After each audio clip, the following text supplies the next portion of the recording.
Going the distance with local sports. This is the X Sports Network. When it's time to build a home, remodel, or add on, Hamby Builders is this area's experienced construction company. From site selections to floors, doors, windows, trim, tile, bathrooms, and kitchen, the Hamby Builders team can make your home the home of your dreams. Hamby Builders is licensed and insured with over 20 years of experience in homes in Giles, Lawrence, Wayne, and Murray counties. Trust your home construction or light commercial project to the team with experience and integrity. Hamby Builders. Call 931-629-5264 or 931-629-9472 today.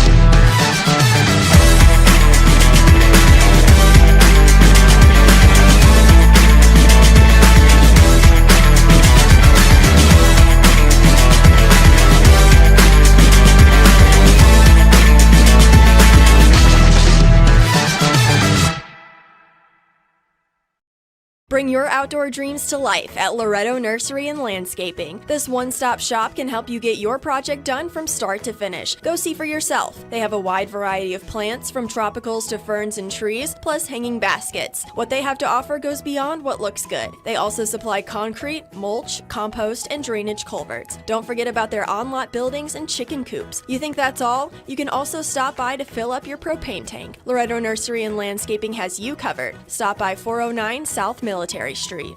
Nobody makes hauling more affordable than C&D Hauling. Serving southern Middle Tennessee and northern Alabama, they supply premium materials like asphalt, sand, gravel, and much more for whoever needs it, like contractors, builders, or homeowners. Call today for a free quote. Going the distance with local sports. This is the X Sports Network.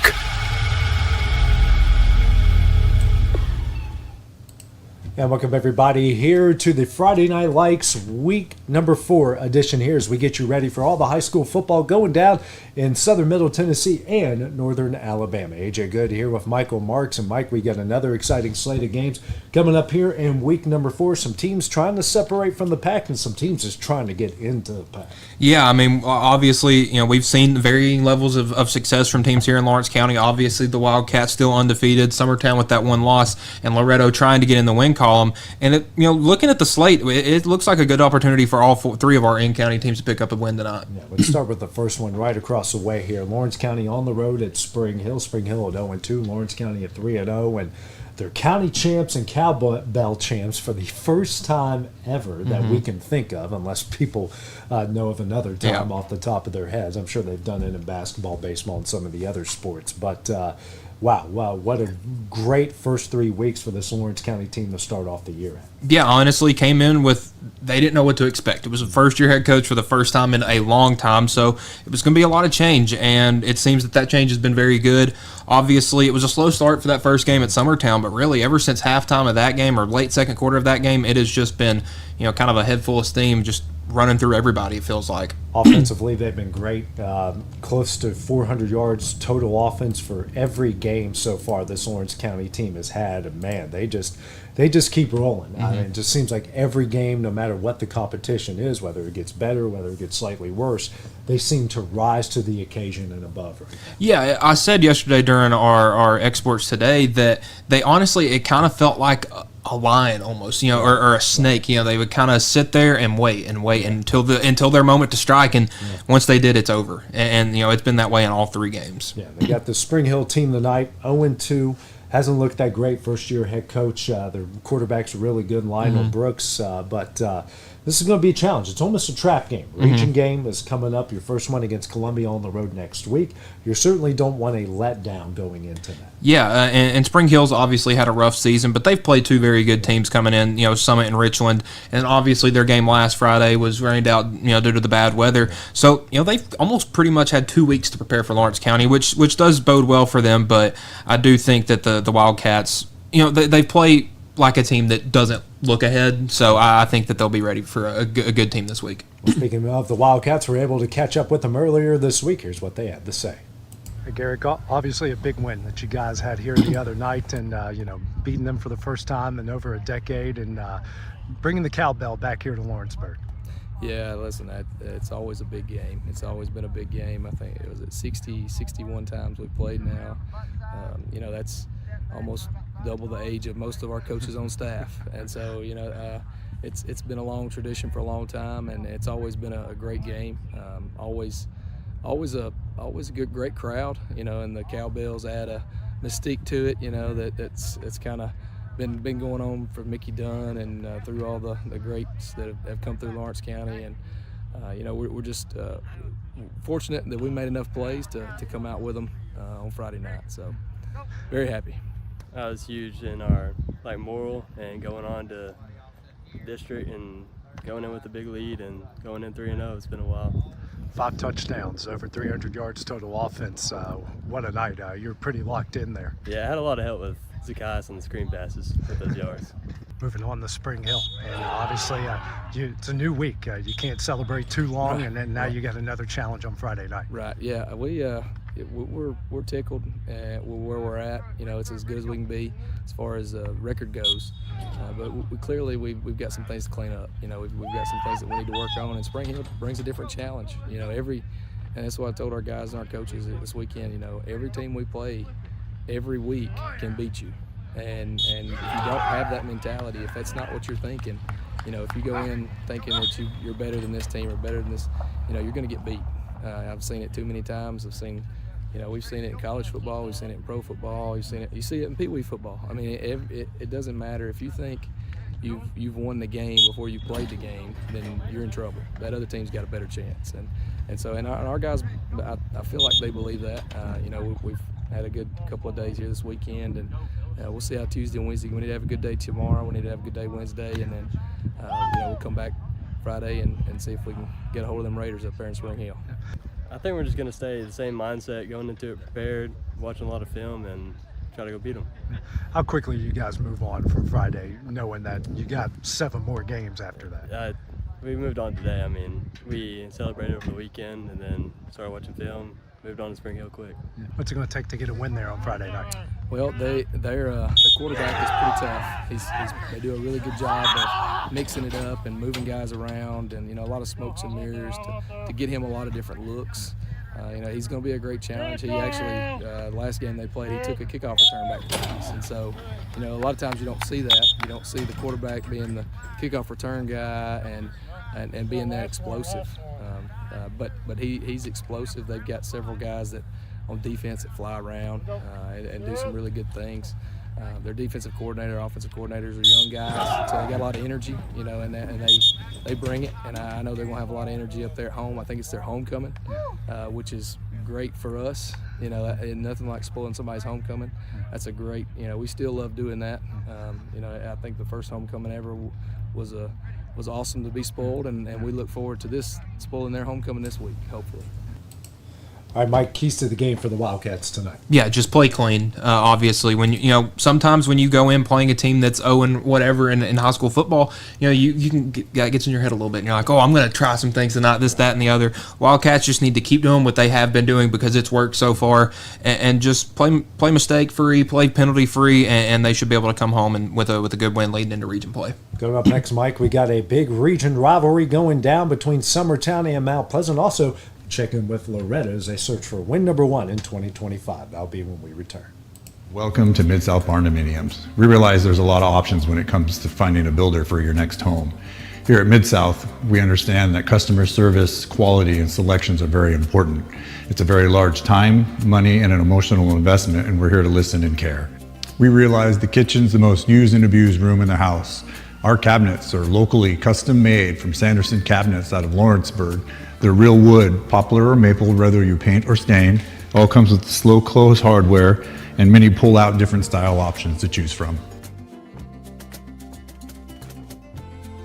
State Line Garage Doors, owned and operated by Justin Gobble, is your trusted local expert in garage door services. Based in Lawrence County, Tennessee, State Line Garage Doors is built on over a decade of hands-on experience, providing reliable repairs, replacements, and installations for all types of garage doors, residential and commercial. They proudly serve our community and the surrounding areas. When you work with State Line Garage Doors, you're not just another job, you're part of our community. Their commitment to quality, transparency, and craftsmanship is at the heart of what they do, and they offer free estimates. State Line Garage Doors. Reach out to discover the difference a company with local roots can make for your home and business.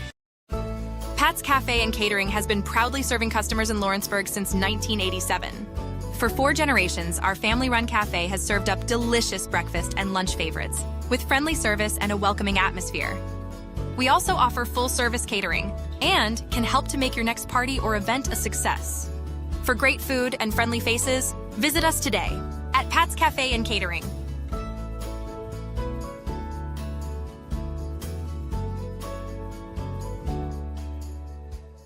Working with Gina was great because she really knows this area.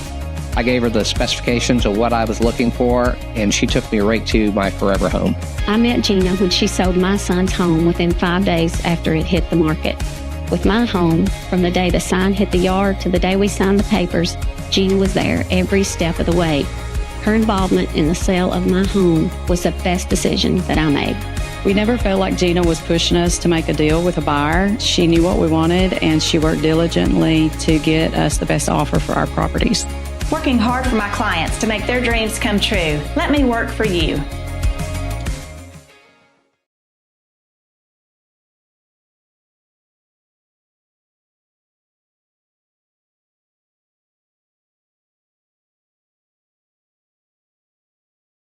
And welcome everybody back here to the Friday Night Lights, getting you ready for week number 4 of the high school football season in southern middle Tennessee and northern Alabama. AJ Good here with Michael Marks. Mike, we're going to go to a Class 2A, and we've got a really good one going down at the new ballpark of the Eagles. Summertown and Mount Pleasant meeting up for their first region game of the year. Yeah, this is a big one for Summertown. Obviously broke in their new stadium 2 weeks ago, and now third straight home game. And listen, they're 2-1. Those 2 wins have come at home. They've played really well in this new park, and bringing in a big rival, and especially them being in the region like Mount Pleasant, I think that just makes up for a great game tonight. Contrast to styles, Mike. You got a team full of talent, likes to spread the field, likes to use all their athletes, and Summertown, they're in for a fist fight. They're in for the long haul, and they want to slow the game down, limit your possessions, play great defense, and control the clock. Yes, it's like they say, styles makes fights, and we've got one here tonight. Yeah, Mount Pleasant, like you said, likes to get up and down the field, but that also leads to quick drives. What Summertown wants to do is milk as much clock as they can, and pretty much like you said, limit Mount Pleasant's possessions. And you look, the most points scored in a Summertown game all year was this last Friday against Cascade when they combined for 44 points. Yeah. So points are going to be at a premium. In Mount Pleasant, I would like to see, if there's a moment where they get down, how they respond, because obviously the way Summertown likes to play, if they get ahead, it's hard to come back. Summertown 2-0 in their brand new ballpark. Let's hear what the Eagles have to say going into week number 4. Good win here again against a really good team the other night. You guys are 2-0 in your own ballpark right now. It's a good stat, isn't it? I like that. I hadn't thought about it. Yeah, it's a good win. All wins are good, but Cascade was a good football team. That was a real challenge for our guys, and I told them this morning, man, that's a real good win for, first of all, believing and then overcoming adversity. We had some kids going out here and there, and the elements we had to wait through. So a good win for a lot of reasons. Yes, sir. Good team. Good practice for our region games coming up. Really good win. What's it been like here at this place? Having your own place. I think it's like your kids play pretty inspired here. I hope so. I mean, I feel like we want to play inspired everywhere, but it's convenient. My car's not as dusty. There's a lot of convenience to walk. It's been good. Atmosphere is great. Never played in a new stadium before. Lots of fans, good atmosphere. Bringing home 2 wins is really special. Region play starts obviously here this Friday, and a really good opponent coming into your house again. Yeah, no doubt.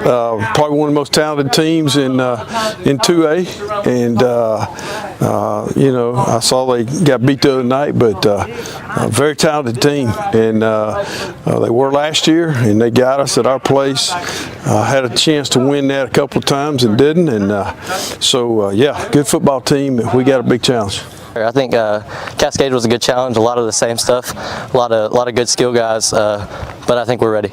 Again, another one, a tough schedule. What it's been so far, you know, knowing the teams you're playing and you add them to it to start the region, it hasn't been an easy slate for you guys. Well, I mean, you know, life sometimes we talk about all the time. You know, we want to do hard and not easy. Well, I mean, you know, life sometimes we talk about all the time. You know, we want to do hard and not easy, and I think you know, simple things in life. You know, when the alarm goes off in the morning, you can slam the alarm and lay there, or you can get up, and so we want to take pride in doing the hard things. And we didn't have any control. The state set the region schedule, so it is what it is. And we just, you know, our job now is just play them one at a time and try to get better. Yes, sir.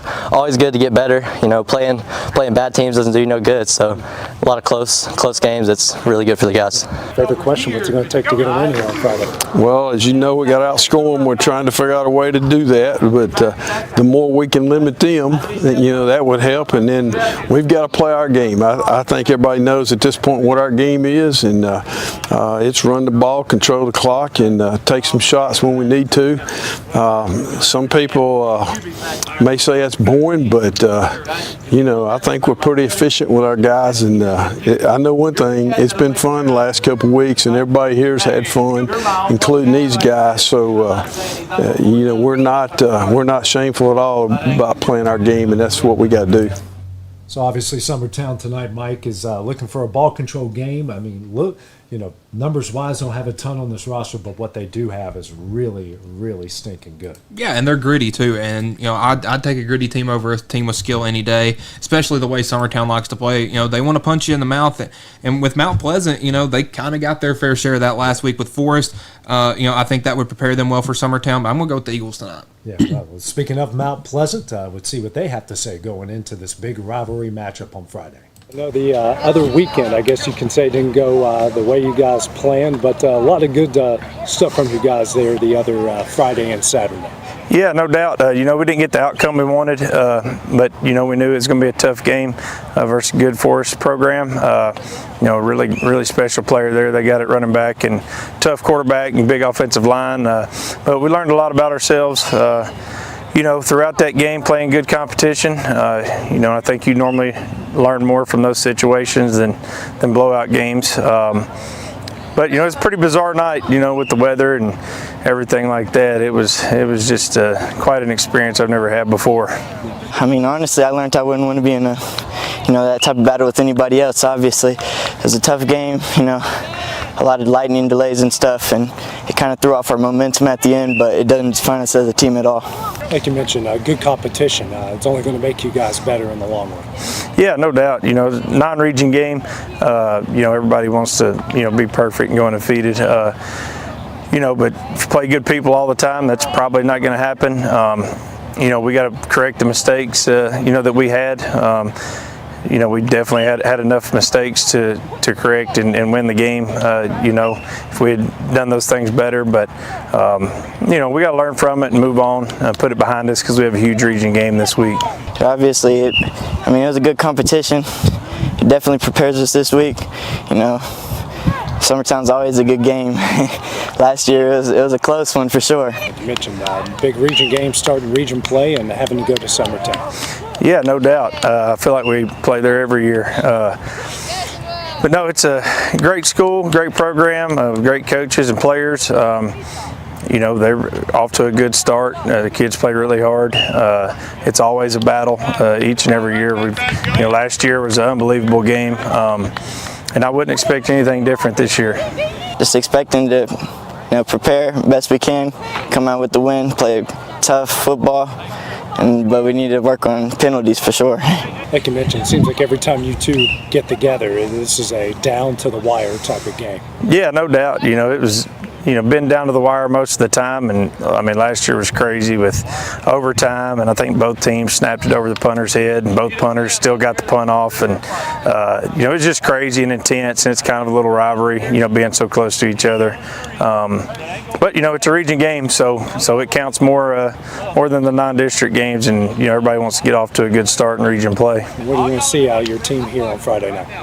Yeah, we got to respond. We got to limit our mistakes and stop shooting ourselves in the foot. We're going to have to play better against the run than we did last week, considering Summertown really does a good job of pounding the ball and running their option offense, keeping people confused. So, we got to line up, fit right, and play physical on defense. And, offensively, kind of the same thing. We got to control the line of scrimmage, and keep a good rhythm and pace on offense. We definitely want to get up in the region rankings. We want to get wins, stay away from losses, stay away from, dumb mistakes, try and be the best team we can. All right, Mike, you sort of touched on a little bit. What's it going to take for both sides to get a win here tonight? Well, Mount Pleasant gets stops. That's going to be pretty easy. If they can prevent Summertown from having these 4, 5, 6 minute offensive drives, then this is going to be in their control. But for Summertown, if they're able to sustain those drives and get a couple 3-and-outs from Mount Pleasant, I mean, that's going to be really hard for their offense to get in a groove. And for Summertown, if they can get those stops and keep those offensive drives long, I mean, the game's completely in their hands. All right, let's take a look at Loretto. Mike, still looking for the first win in 2025 and of the Bryce Glass era, but they got a pretty good chance of doing that tonight. Yeah, traveling out to Scotts Hill, your first road test for of the season, first region game on the road, and it's a good opponent to have. Scotts Hill's obviously had a rough go of it this season, as has Loretto. So I think it provides a good matchup for these two teams and see who can get on the board. Absolutely, and this is a good stretch. Mm-hmm. This game. You got Collinwood, who's 1-2, Mm-hmm. and then you got Decatur Riverside a little bit down. They're sitting at 0-3. This could be a really good stretch for this team with a couple region games to get that confidence back. Yeah, and that would be huge. It's obviously 3 road games, which is difficult, but if they can get a couple of those wins, I mean, you're looking at at that point, if they do rattle off 3 straight wins, a 3-3 team at home versus Summertown for homecoming, which would be a huge atmosphere. Absolutely. Well, let's see what the Mustangs have to say going into week number 4. All right, Bryce, I know the night here didn't go out you guys wanted, but what kind of positives do you take from that? We were a lot better on offense than we had been. Moved the ball, had some success. Just got cut down on mistakes, and mistakes don't win football games. So we just got cut back on them and keep going. I think we had some good running spells right there. We played good defense in the first half, and we really stayed together for most of the game, but we just ended up falling short. See your team growing as these games go along? Yeah, absolutely. I mean, we're showing progress. I mean, with a young team and an inexperienced team, that's what you got to look for, is small pluses to keep on going, and we're doing a good job. They're doing all right. Line's blocking harder, receivers are running faster, and our reads are just getting a whole lot better, especially on defense. Got another region game coming up here. Got them to go visit Scotts Hill here on Friday night. Yeah, looking forward to it. They got some young guys too. They're a young team. Looking at their roster, so should be a good game. Looking at this stretch of games, you feel like this is a kind of a good time for you guys to get on the right track here and get some confidence? Absolutely. These next 2 are big, especially going into Riverside. Their win-loss is not very good, but I mean, you know what you're going to get when you go over there. They're a good football team. So these 2 games are important for us to get going on the right track. Very important. The next 2, well, it's mostly important just because it's the next game, but these next 2 games we got to win. What do you want to see out of your team on the road there on Friday? And we got to keep competing. That's been my message since day one, is with a young team, with an inexperienced team, you got to compete every play. And I gave them the analogy the other day, we're splashing. We show splashes of good plays and positive plays. We got to become more consistent. So.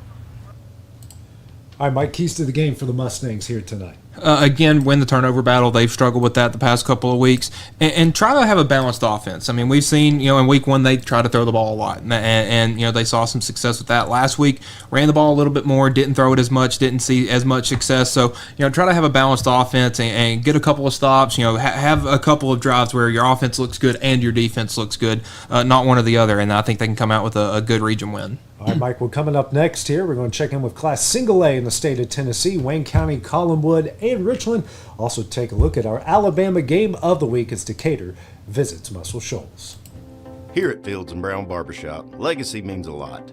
We're trying to fill big shoes left by my 2 uncles and my grandfather, where every haircut came with conversation and every customer left a little taller than when they walked in. The barbershop is about pride. It's about knowing your barber knows your name and your story. Come see us at Fields & Brown Barbershop, where tradition never goes out of style. 3 generations, 1 legacy, your barbershop.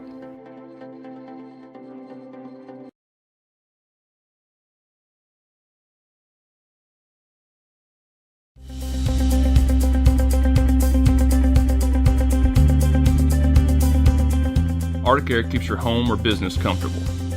For more than 20 years, we provided outstanding residential and commercial services through southern Middle Tennessee.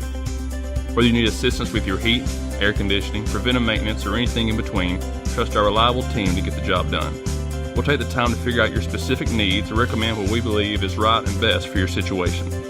We've been using Arctic Air for over 15 years now. Their service is great, they're here when we need them, and their prices are competitive. They take the worry out of the heat and air so I don't have to. Arctic Air. When you need us, we'll be there.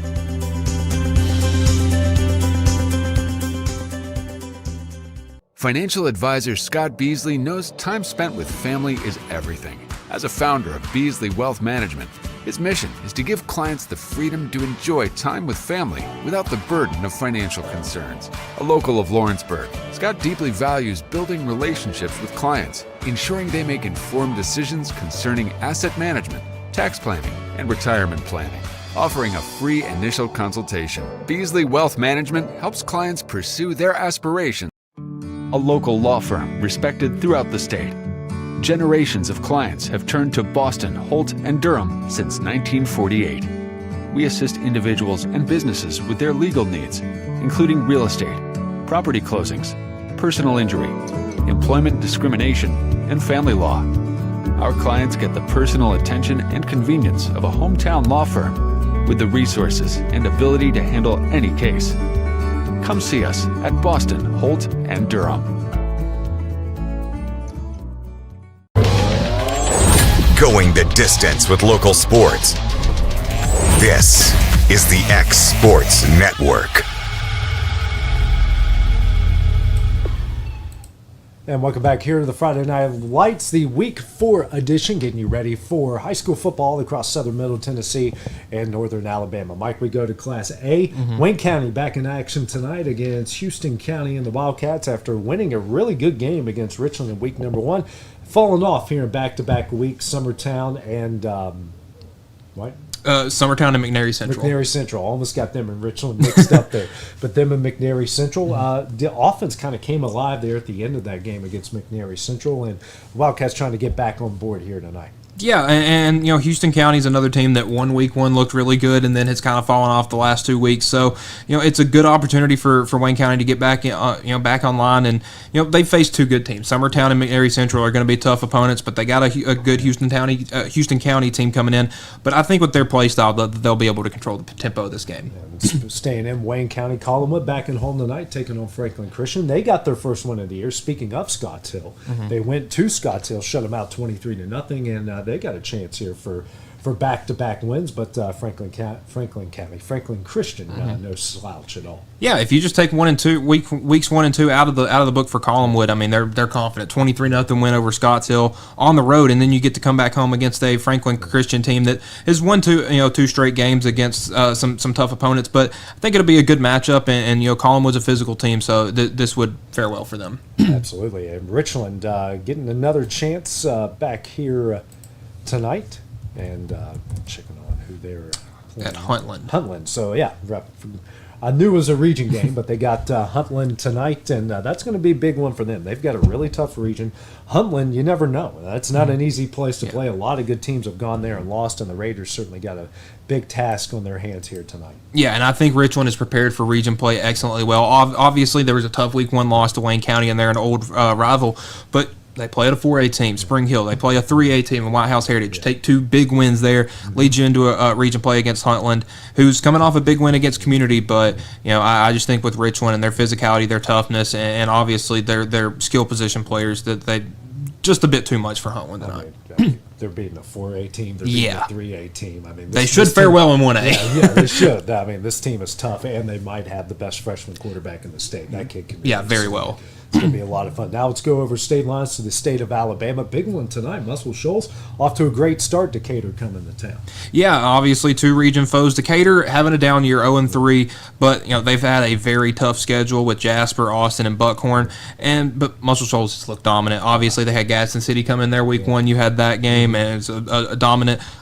Took down Florence pretty easily, and so Muscle Shoals 3-0 is looking really good. They look back to the Muscle Shoals teams we saw a couple years ago that were making state finals, state semifinals. D1 players all across the board. Yeah, and it looks like they're back to that, and should be able to handle the Decatur tonight. Should be a lot of fun. Well, my kickoff for all of our games coming up here in a few minutes, and don't forget to check out all the highlights going down tonight on the final score. So for Michael Marks, I'm AJ Good. We'll see you later today. He'll be at Scotts Hill. I'll be at Spring Hill. You guys have a good evening. Later today, he'll be at Scotts Hill. I'll be evening and enjoy some great football all across our area. With local sports. This is the X Sports Network.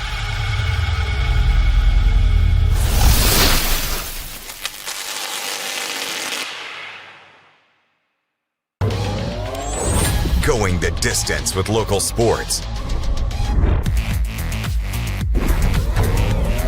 This is the X Sports Network.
This is the X Sports Network.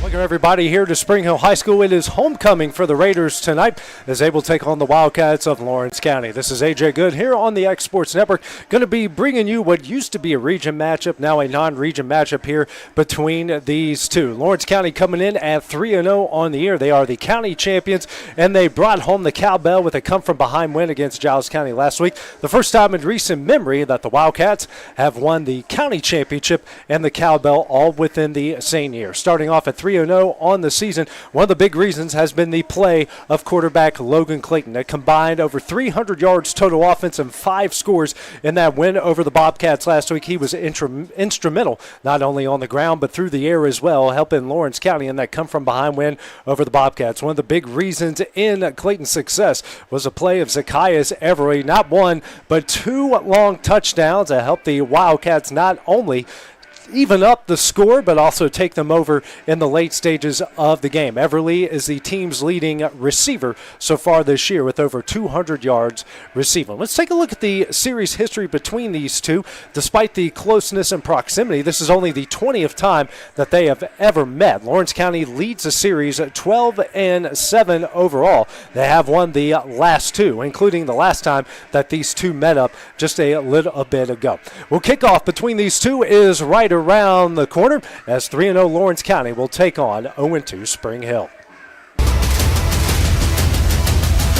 This is the X Sports Network.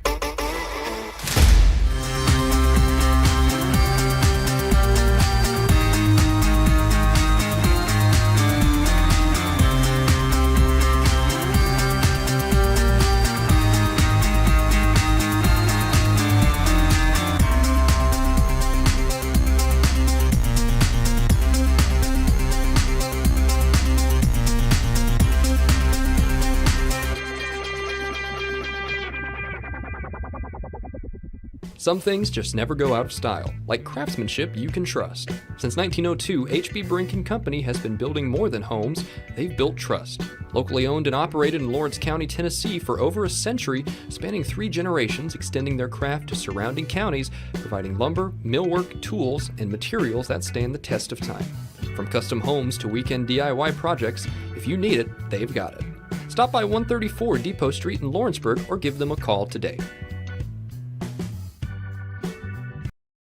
Gifts and goodies galore await you at Miss Millie's in downtown Lawrenceburg. From brands you know and love, like E. Newton Jewelry and Tyler Diva Wash, to unique specialty gifts, you will find it all here. Whether you're looking for the perfect gift for someone you love or shopping for yourself, shopping local is the way to go. We have home goods, women's fashion and accessories, baby items, and lots of seasonal decorations. Our friendly staff will welcome you in, help you find what you need, and even package your gifts for you. Also, we can't forget to tell you about our popular bridal registry. Future brides can come and create their perfect registry with us. So stop by Miss Millie's today. We're located in the northeast corner of the square in downtown Lawrenceburg.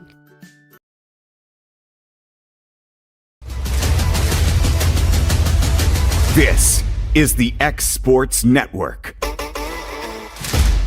And welcome everybody here to Spring Hill High School as we get you ready for tonight's TSSAA Class 5A Region 4 Showdown featuring the Lawrence County Wildcats and the Raiders of Spring Hill. This is AJ Good on the X Sports Network, going to be bringing you tonight's action as Lawrence County makes their way on the field here at Spring Hill, the 3rd straight year that these two have met up. 20th all-time. Wildcats with a 12-7 all-time record between the two. Lawrence County will get the ball to start things off here in the first half. Wildcats are led on the field by quarterback Logan Clayton, 694 total yards, 9 touchdowns on the season. In the backfield joining him will be Carter Pettigrew, 190 total yards, 3 touchdowns. His receivers are Gage Smith, 104 yards, 2 touchdowns. Demetrius Silva, 95 yards in the score. Zacchaeus Everly leading everybody, 332 total yards and 3 touchdowns on the season. So the Wildcats at 3-0 on the year, looking for their first 4-0 start in literally quite some time. I was looking it up right before we got going here, and it's been really hard to find the last time that the Wildcats started 4-0. Came close a couple years ago before they went on the road to Greenbrier in a very forgettable loss in that game, but looking to rewrite some history here tonight. Wildcats with wins over Summertown in Week 1, Loretto in Week 2, and bringing home the cowbell against Giles County in their last game. Spring Hill coming in at 0-2. Didn't play last week due to bad weather in the area. That affected us as well over at Lawrence County. So we all kind of felt a little bit of the sting of that.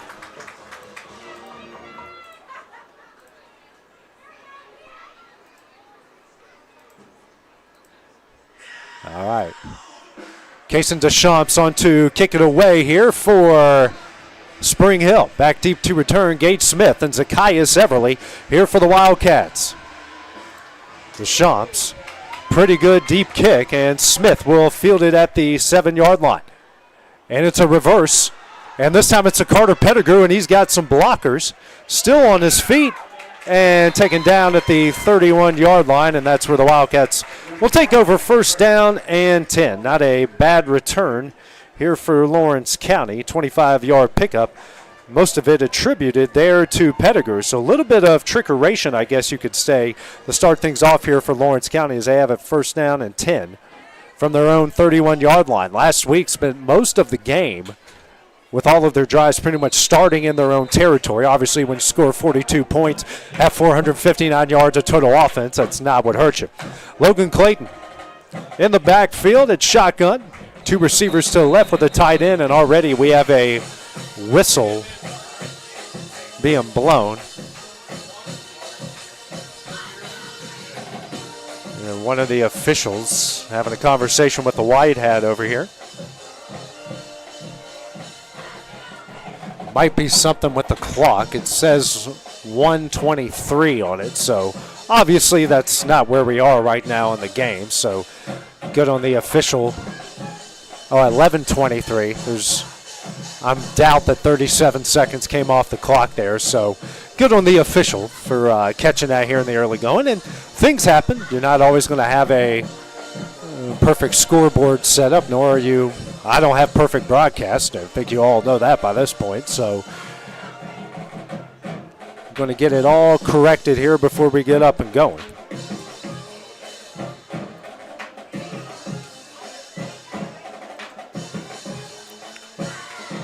So just waiting for the clock to get corrected here. So two receivers with the tight end to the left, and Dimitri Sylvia, the lone receiver here to the right. Pettigrew will be to Clayton's left here out of the shotgun whenever we finally start this game. A little bit anticlimactic, I guess you could say. And just waiting on the correction here on the scoreboard. It's being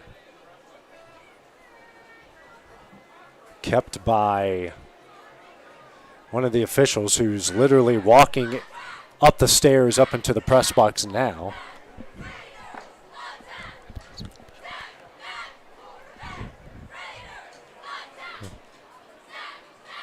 So I've never seen this before. And ladies and gentlemen, thank you all for joining us tonight to our homecoming game as the Lawrence County Wildcats. And ladies and gentlemen, thank you all for joining us tonight to our homecoming game as the Lawrence County Wildcats take on the Spring Hill Raiders.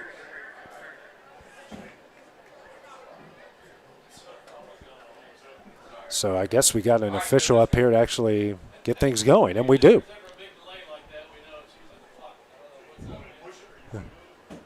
So now the official up here in the booth is learning how to work the clock, so.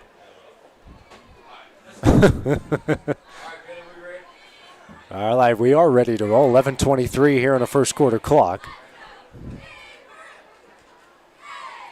Clayton going over to have a quick conversation with Garrick Barnett, his head coach in his first year. A pair of first-year head coaches, Josh Taylor for Spring Hill and Garrick Barnett for Lawrence County. So we are ready to go. Clayton will get back behind center, and we'll snap our first play here. So I have to move here. 10 seconds on the play clock. Schultz goes in motion. Clayton, hand off to Pettigrew. He's going to cut up field and gets out of bounds at around the 6-yard line, a 5-yard pickup. That will bring up second down and 5.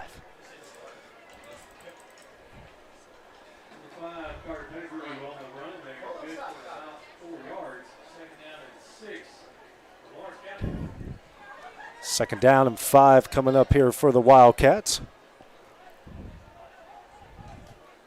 Flip the formation here a bit. This time it's a quick throw out here to Everly. Everly's going to make a man miss. He's got the first down and more. Brought down at the 43-yard line. And that will be enough for a Wildcat first down. First down and 10.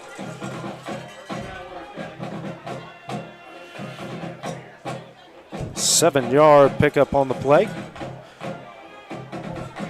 First down and 10 from the 43. Spreading it out now. And it's going to be a jet sweep here to Everly. He gets in the Raider territory and more. Gets down to the 42-yard line, and that will be another Wildcat first down. So I think they found something here with Zacchaeus Everly. Back-to-back first down plays here. Everly is a name most Wildcat fans are very familiar with. Actually got it down to the 41. Really good pickup there. It's back-to-back first downs for here. His brother was a all-region performer of running back. Different style, though, is more of a power runner. Pettigrew, handoff here across the 40. Loses a football, but picks it back up. And maybe got back to the 40-yard line. Second down and 9 coming up. So that was starting to be a really good game before Pettigrew dropped it, and he was only able to pick up 1.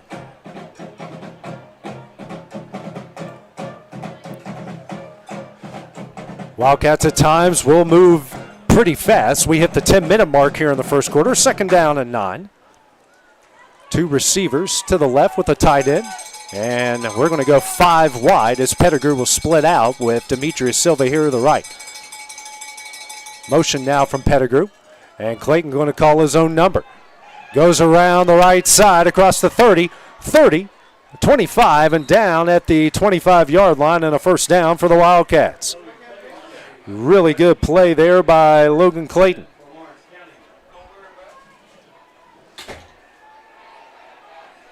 Wildcats going to get on the ball here and try to go quickly. And now a quick hard count. We'll look to the sidelines here. 9:20 remaining in the first quarter. Wildcats already driving deep into Raider territory. 2 receivers to the left, tight end, single receiver to the right.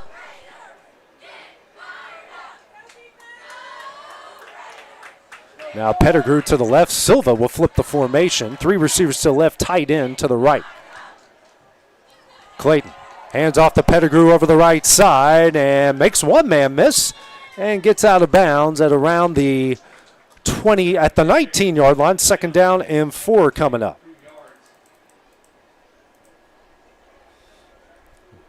So seeing a steady diet of runs here from Lawrence County. 2nd down and 4 coming up now as the Wildcats get on the ball quickly. Quick throw out. It's behind Silva. He makes the catch anyways. And can't make everyone miss, is brought down at the 25-yard line. So not a great pass there, or at the 24 actually. So 3rd down and 9 coming up. First 3rd down for Lawrence County in this game.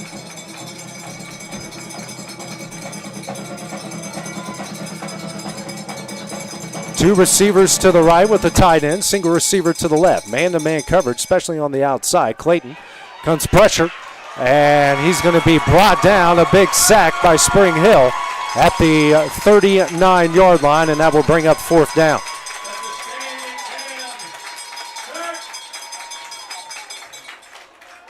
So the Raiders get in the backfield, so 4th down and 24 coming up.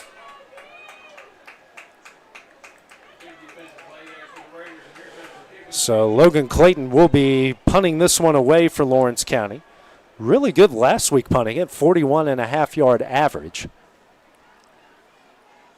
And back deep to return is Jonah Gibson. Snap is back. The kick is up. High wobbly kick towards the corner. And that's going to go out inside the 10-yard line. They will mark it out right at the 5. 1st down and 10 for the Raiders coming up in their opening possession.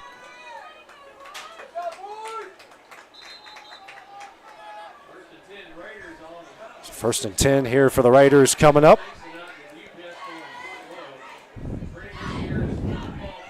So Lionel Brooks, the man to look out for at quarterback here for the Raiders. 373 total yards on the year, 2 rushing touchdowns. Throwing-wise has been picked off twice, but Gibson will be now at running back here in the backfield. There's a snap, a handoff here over the left side. And it's brought out of bounds at about the 12. A really good gain there. 2nd down and 3 coming up.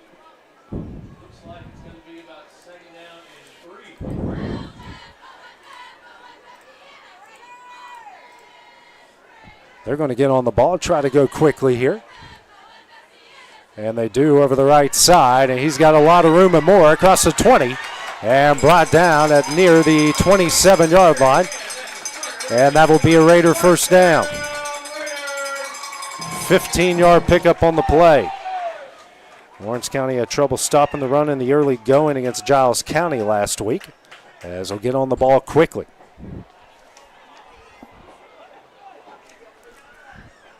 High snap, and this time he's brought down in the backfield right at the 25-yard line. It's a 2-yard loss. 2nd down and 12 coming up. First man on the stop for the Wildcats was Gage Moses. So second down and 12 now here for the Raiders. Clock at 6:35 remaining here in the first quarter. Two receivers to the right with a tight end, single receiver to the left. And he's going to call his own number. That's Gibson.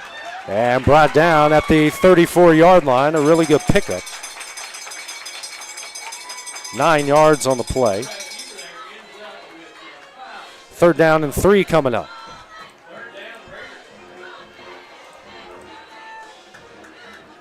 So the first third down situation for the Raiders as we hit the 6-minute mark here in the first quarter. Brooks to the right of Gibson. Motion comes. And he's going to call his own number over the right side, but brought down in the backfield. And how about Taden Russell on the stop? No gain on the play. Fourth down coming up for Spring Hill. So a great job by Taden Russell right up the middle to get him in the backfield. So no gain on the play, and that will bring the punt unit on for the Raiders, Kason Deschamps. And back deep to return for Lawrence County will be Gage Smith. So a good job by the Wildcat defense after giving up a couple of first downs and able to get off the field. 5:20 here, and the play clock now down to 10. And the kick is up. Low line drive. Lands, and that's going to roll all the way down to the 21-yard line. Really good punt there, and that's where the Wildcats will take over. So Deschamps flips the field there with that kick. Really good kick there by Deschamps. So the Wildcats will get the ball back. First down and 10.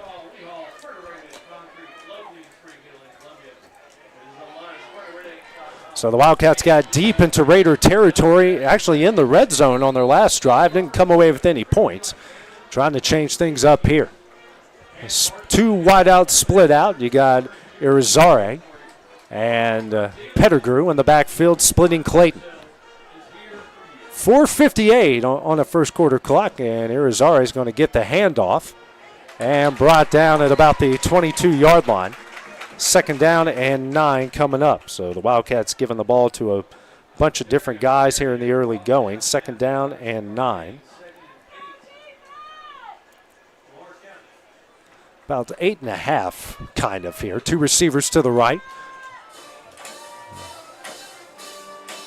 And they're trying to get the formation right here. They got 20 seconds on the play clock, so they got plenty of time as they're going to go bunch here with Pettigrew to Clayton's right out of the shotgun. Clayton going to call his own number. Cuts up field across the 25 to 30, and he should have enough for a Wildcat first down, and he does. Really good run there by Logan Clayton, and he picks up another Wildcat first down to the 33. So, it's already their fourth first down of the night, 39 yards on the ground. Clock just under 4 minutes here in the first quarter. Second possession for the Wildcats. Three receivers to the left with a tight end, single receiver to the right. So they go 5 wide with an overloaded formation, but Pettigrew will now come to the right. 10 on the play clock. Now Pettigrew goes in motion. Play action pass. It's a screen here to Silva, and he maybe gets to the 35, and that's where they will give him forward progress. Second down and 8 coming up. 2-yard pickup there. Good job by Spring Hill snuffing out the screen. Three receivers to the left, one and a tight end to the right. Empty backfield again here at the 3-minute mark in the first. Clayton drops back. Quick throw, hits Silva at the 41. And actually right at the 41-yard line. 6-yard pickup here for Lawrence County. It's third down and 2. Wildcats going to get on the ball and go fast here. Couldn't convert on their previous third down. Empty backfield again. Now they'll look to the sidelines. 2:30 on the clock. Now 15 here on the play clock. Looks like Pettigrew going to go back in the backfield. Clayton Pettigrew going to go back in the backfield, Clayton. And they're going to have to hurry if they're going to get this one off. 5 on the play clock. 3, 2, and I don't think they know how much, and we're going to get a delay of game. Can't get out of pressure, brought down at the 28-yard line. He is sacked, and that's going to bring up 4th down for the Wildcats. Second time Clayton has been sacked tonight. They're at the 29, 7-yard loss.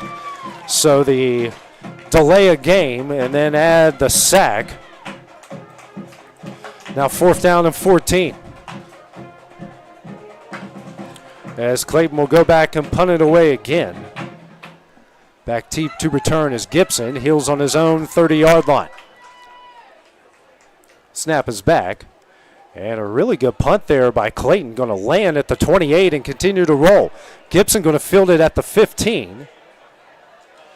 And brought down right at that spot. So a really good punt by Logan Clayton. 1st down and 10. Now coming up here for the Raiders on their second possession. Minute 15 left here in the first quarter.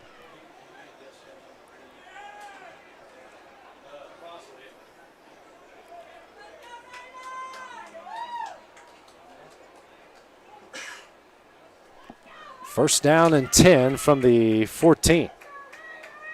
He actually picked it up at the 16 and lost a pair of yards. First down and 10 coming up. Gibson with Brooks. Here to his left out of the shotgun. He'll drop back the pass, throws out, it's Brooks in the flat. Makes one man miss, makes another, and he's going to go down the sidelines. Another cuts upfield and down to the 45-yard line. A really good play there and a first down for the Raiders. I know Brooks is the man so far here for the Raiders, a 31-yard pickup. Raiders going to get on the ball to run one quickly here. Handoff here to Brooks over the right side. And cuts up into Wildcat territory. Pretty decent run there. The 48. Second down and 3 coming up. Next play, it's Brooks again. This time we got a penalty flag, and he was brought down at the 47-yard line. And that looks like that is going to be in the area of holding.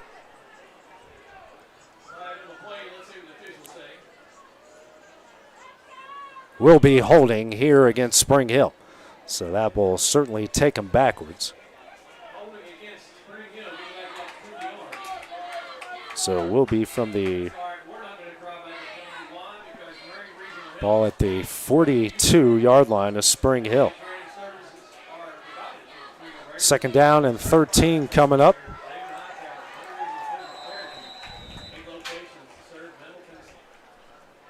About 20 seconds left here in the first quarter. Snap back, and weird situation there as Gibson gets it across the 45 to the 47-yard line. 5-yard pickup. And that will be the final play of the first quarter. So after 12 minutes of play, no score here between Spring Hill and Lawrence County. We'll have the start of the second when we return here on the X Sports Network.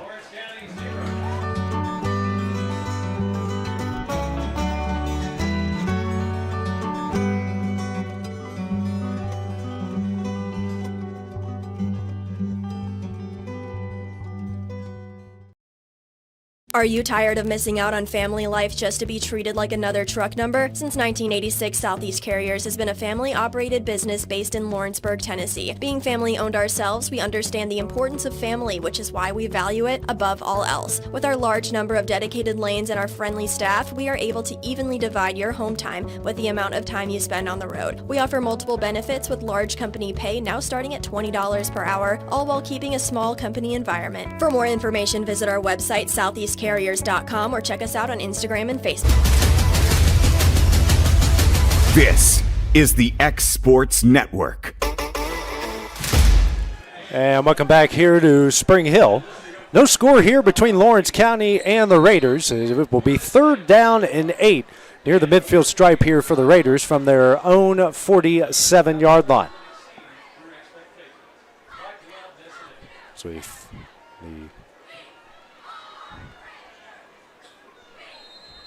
So big play coming up here for both sides. Another 3rd down here for the Raiders. Gibson drops back. Here comes pressure. Rolls out. And eventually brought down at the midfield stripe, and that will be 4th down. Good job again by the Wildcat defense. So 4th down coming up here for Spring Hill. And see what they do. Looks like Deschamps and company coming out to kick it away. And his last kick was really, really good as Gage Smith will go back deep to return. 11:50 remaining here in the half. So each side with a pair of possessions, and neither side has put the ball in the end zone up through the uprights, however you want to put it. And they're going to split things out here. Snap is back. Pressure comes, and the kick, it's not a good one. It's going to roll, and Irizarry does the wise thing to let it roll, but it's a good kick by Deschamps all the way down to the 21-yard line again, and 1st down and 10 coming up here for the Wildcats.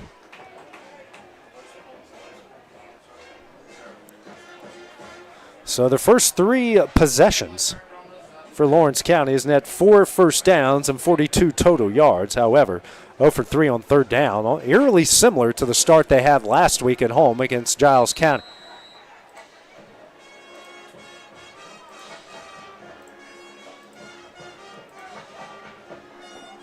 So Logan Clayton and company bring the offense on the field. 11:35 remaining in the half, and we're going to go power football to Schultz.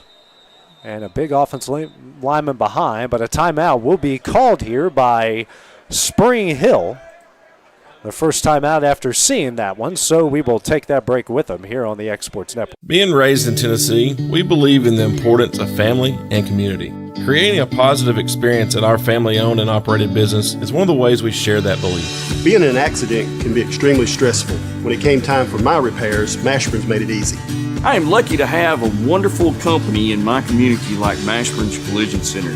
It's reassuring to know that I'm in good hands because their work is second to none. We pride ourselves that the Mashburn name is one of the most trusted in Lawrence County since 1981. Mashburn's Collision Center. Let our family take care of yours.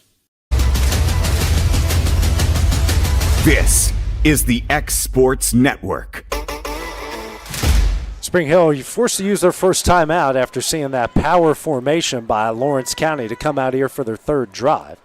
And the Wildcats now change things back to what they normally do. 2 receivers here to the right, 1 to the left, and you got Schultz and Pettigrew splitting Clayton here out of the shotgun. And Pettigrew carry up the middle. Give him forward progress to the 23. 2nd down and 8 coming up. Not much going for the guys in white up the middle. Here's so far. Single receiver to the right. 2 to the left, tight end to the right. And Pettigrew to Clayton. Clayton's right out of the shotgun.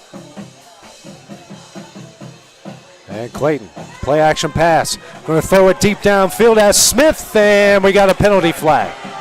And more than likely that is going to be pass interference here against Spring Hill.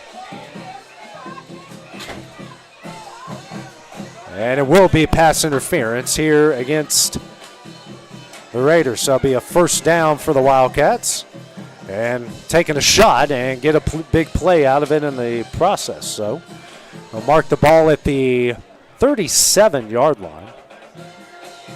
And a 1st down for the Wildcats. And a 1st down. They had him, and the DB was holding all over Smith. 10:58 remaining here in the opening half. 2 receivers tight end to the right, single receiver to the left. Pettigrew to Clayton's left. And Pettigrew gets a handoff, got ahead of steam across the 40, 45, and in the Raider territory down at the 48-yard line. And that will be a Wildcat 1st down. the 49. So really good pickup there, 14 yards and a first down. They're going to get on the ball, try to run it quickly here. And they do, and a timeout called here by Spring Hill. They're going to call their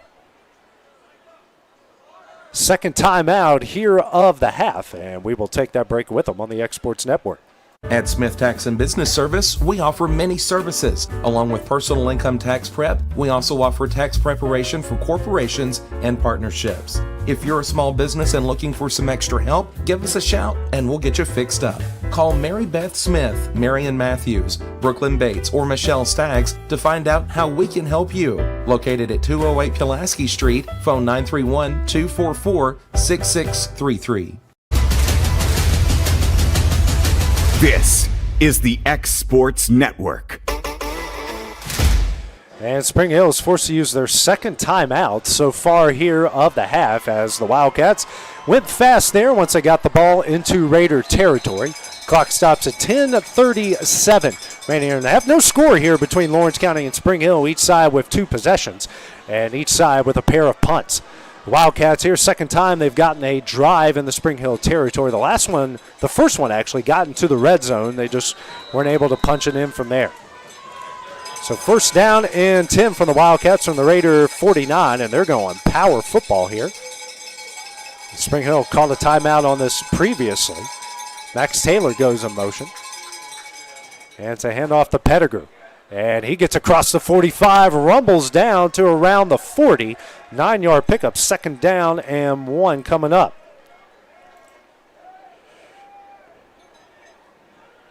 And I'm hearing hurry, hurry on the opposite side here. Wildcats going to get on the ball and go quickly. Hand off to Pettigrew over the right side, get the first down and more across the 35. And stacked up, brought down at the 33-yard line. And that will be a Wildcat first down. 7-yard pickup here, and I think Lawrence County might have found something. Going to go power football and get on top of it again. Hand off to Pettigrew over the right side, and still on his feet. I think they'll get him to the 29. Second down and 6 coming up.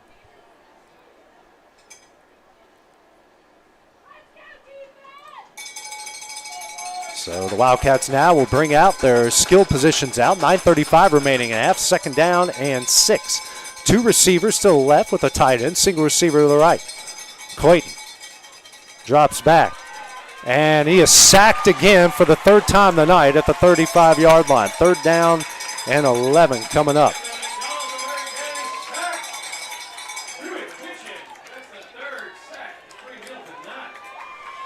Not what the Wildcats offense has wanted here. Have the ball at the 35. Wildcats 0 for 3 on 3rd down so far tonight, coming up on 9 minutes remaining in the half. Single receiver with a H-back to the left, 2 receivers to the right.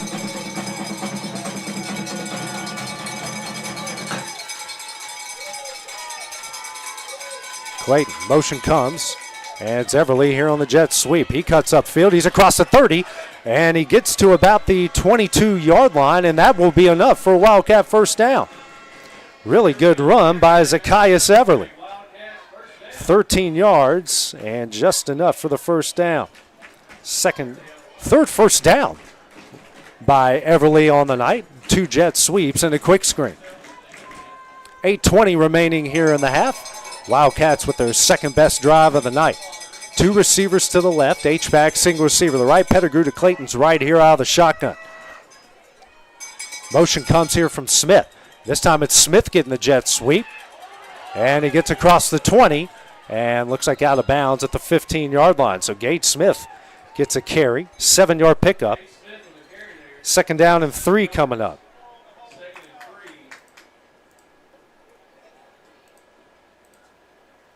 So the deepest the Wildcats have gotten in the Raider territory. Under 8 minutes left here in the half, and they're going to really spread it out.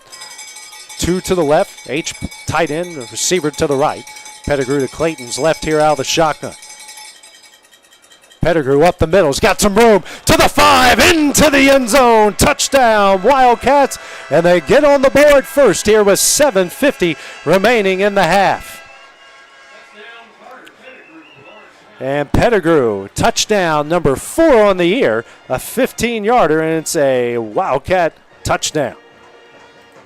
On to attempt the extra point is Sarah Morrison. She is 15 of 16 this year on extra points.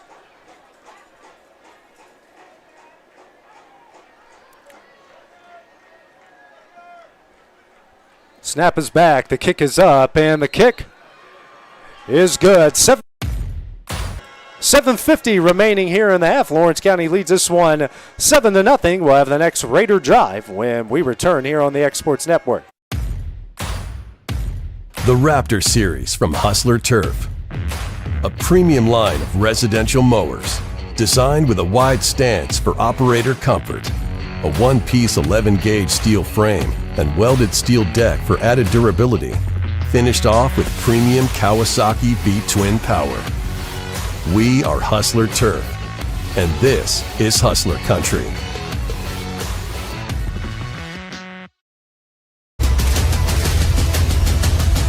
This is the X Sports Network. Was a 9-play, 79-yard drive capped off by Carter Pettigrew's 15-yard touchdown run, his 4th of the year. Add the Sarah Morrison extra point, and Lawrence County leads this one 7-0 with 7:50 remaining here in the half. So a great drive there by the Wildcats on their 3rd possession of the night. Got a 3rd down conversion and went power football in a lot of ways. And right down the field. Thatcher McDonald on to boot this one away for the Wildcats, and you've got Gibson back deep to return. And it's a line drive to the corner, lands and fielded at the 11. He's going to come up field and across the 30, 35, and tripped up at the 39-yard line. And Reeves Gill on the return and a 1st down and 10 for the Raiders. All the way to the 40, so that's a 29-yard pickup and their best starting field position of the night. So 2 possessions, 2 punts for Spring Hill, just like Lawrence County did on their first drive. 7:38 remaining here in the half. So Gibson going to bring the offense on the field with the dangerous Lionel Brooks, who's already made a couple of big plays already tonight. And the chain crew is, well, they'll get there. There they go. All right, we're all ready to go. Pistol formation. They're going to flip it, bring both tight ends to the right with the pair of receivers. And the whistle's going to blow, and I think we're going to get a delay of game, and we will hear the first penalty against Spring Hill. So not a good way to start the drive here for Spring Hill. Take it back to their own 35. So each side would just, well, actually it's the 2nd penalty against Spring Hill. They had a holding on their previous drive that really kind of killed their momentum.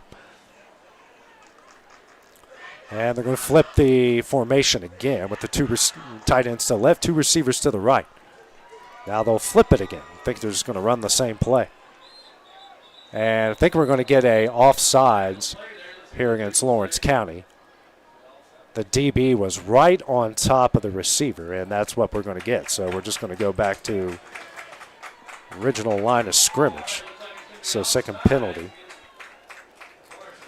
And the DB here on the side was literally right on top of the wide receiver. Gave him no room, so it's pretty clear he was offsides. Flipping the formation again. Maybe they'll run the play this time, and they do. It's Brooks. Handoff over the right side, and Everly trips him up. The 42, a 2-yard pickup. 2nd down and 8 coming up. A good job there by Zacchaeus Everly.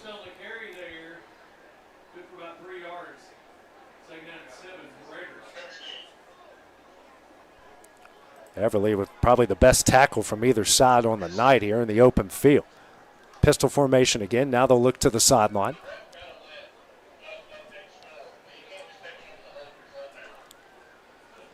Handoff here over the left side for Brooks. Goes up the middle and hit.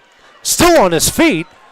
Still going. And hog-tied down at the 47-yard line. Really good run there by Brooks. 5-yard pickup, third down coming up. Third down and 3. Actually, we got a penalty flag here on the play. Personal foul and a face mask against Lawrence County. So that's going to be it looked like something happened on the opposite side. So the Raiders, for the second time tonight, will go into Wildcat territory.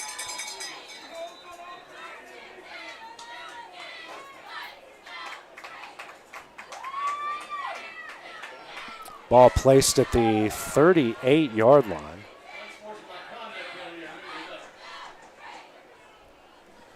Handoff, and it's like Gibson to the 34.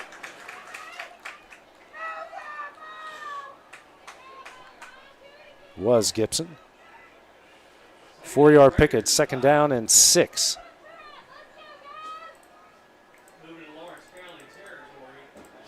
Second down and 6 on the Wildcat 34-yard line. 6:05 remaining in the half. Gibson going to call his own number over the left side and eventually brought down at the 33. He'll pick up a yard. Third down and 5 coming up. So far tonight, Spring Hill 1 of 3 on third down. 5:40 remaining. They're going to go quickly. Actually, just take a look now at the sidelines on the hard count.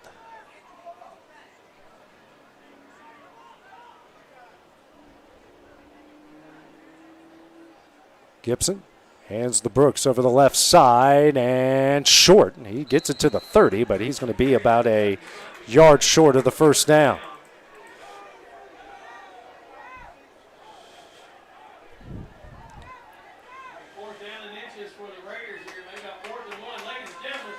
Fourth and 1 coming up here. See what the Raiders do here. Ball at the 29-yard line. They got to get it to the 28. They might go tush push here. Now taking a look at the sidelines. They have plenty of time on the play clock. They're going to go this power snap. And Brooks a snap right at the 30-yard line. That didn't fool anybody. 4 Wildcats met him in the backfield.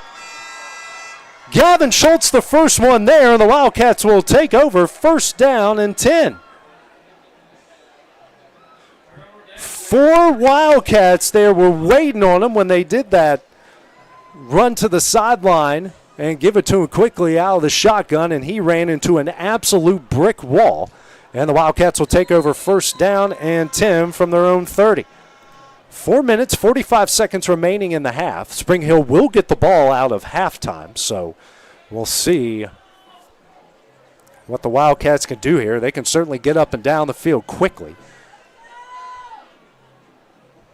2 receivers to the left. Pettigrew, handoff up the middle, and he will power his way down to the 37-yard line. 7-yard pickup. Second down and 3 coming up.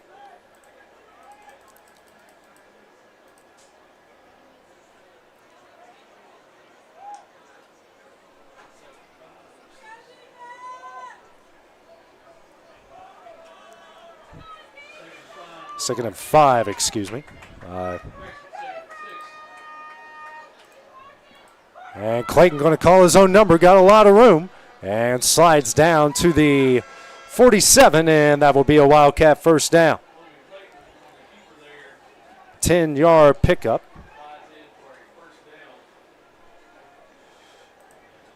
Wildcats wanting to do what they do best here. Get on the ball and go quickly. First down and 10, under 4 minutes left to play here in the half. And Clayton calls his own number and gets back to the line of scrimmage.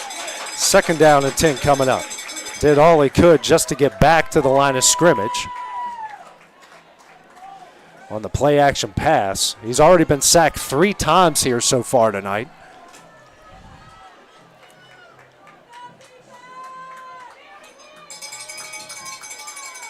Flipping the formation, 2 receivers to the right with a tight end, single receiver to the left. Pettigrew to Clayton's right out of the shotgun. Pettigrew gets a handoff and a ton of room. Across the 50, 45, 40, and out of bounds right at the 39-yard line, and that will be enough for a Wildcat first down. Really good run. Carter Pettigrew heating up here for the Wildcats. He was the star of their last drive, and he's starting to be a star of this one. Goes out of bounds. 3:06 remaining here in the half.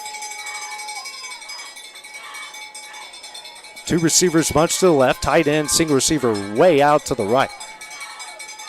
Clayton hands off to Pettigrew, takes his time, and gets maybe to the 36-yard line. 3-yard pickup, 2nd down and 7 coming up.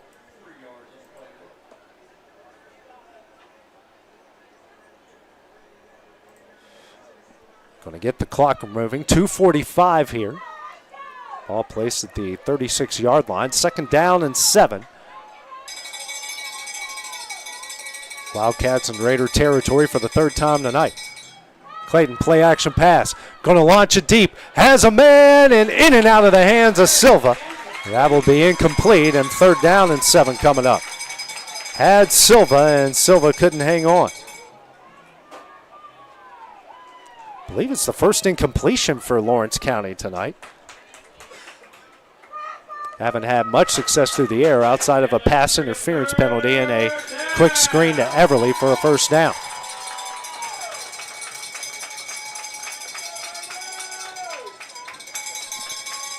.228, 3rd down and 7. Lawrence County so far is 1 of 4 on 4th down. Schultz, the tight end, goes in motion to the right. Pettigrew gets a handoff over the right side and makes one man miss. Cuts upfield, has enough for the 1st down across the 30-yard line. Down to the 28, and that will be enough for a Wildcat 1st down. And Pettigrew went down. A trainer on his way out. Really good run there by Carter Pettigrew. Another Wildcat 1st down. It's an injury timeout, and it is a Spring Hill player, not Pettigrew. Pettigrew was slow to get up, but Spring Hill player down. So while they come out and check on him, we will take a break here on the X Sports Network. Southern Craft Manufacturing is dedicated to creating the finest quality and greatest value products in the death care industry. Southern Craft has perfected blending old world craftsmanship with modern manufacturing technologies to create a full line of steel, wood, and corrugated caskets. Family owned and operated for over 30 years, Southern Craft is now looking to hire local and regional truck drivers, welders, and production workers, each with great starting pay and a benefits package. For more information, visit SouthernCraftMFG.com. There are now more ways to save at Quick Mart. Become a Quick Club member and easily earn rewards on qualifying purchases at Quick Mart convenience stores using the Quick Club app, available in the Apple App Store and Google Play. To save on fuel for work, use the Fuel Rewards Pro app to earn 5 cents a gallon on work fill-ups and redeem the savings for yourself. To get started, visit fuelrewards.com/pro or download the app in the Apple App Store.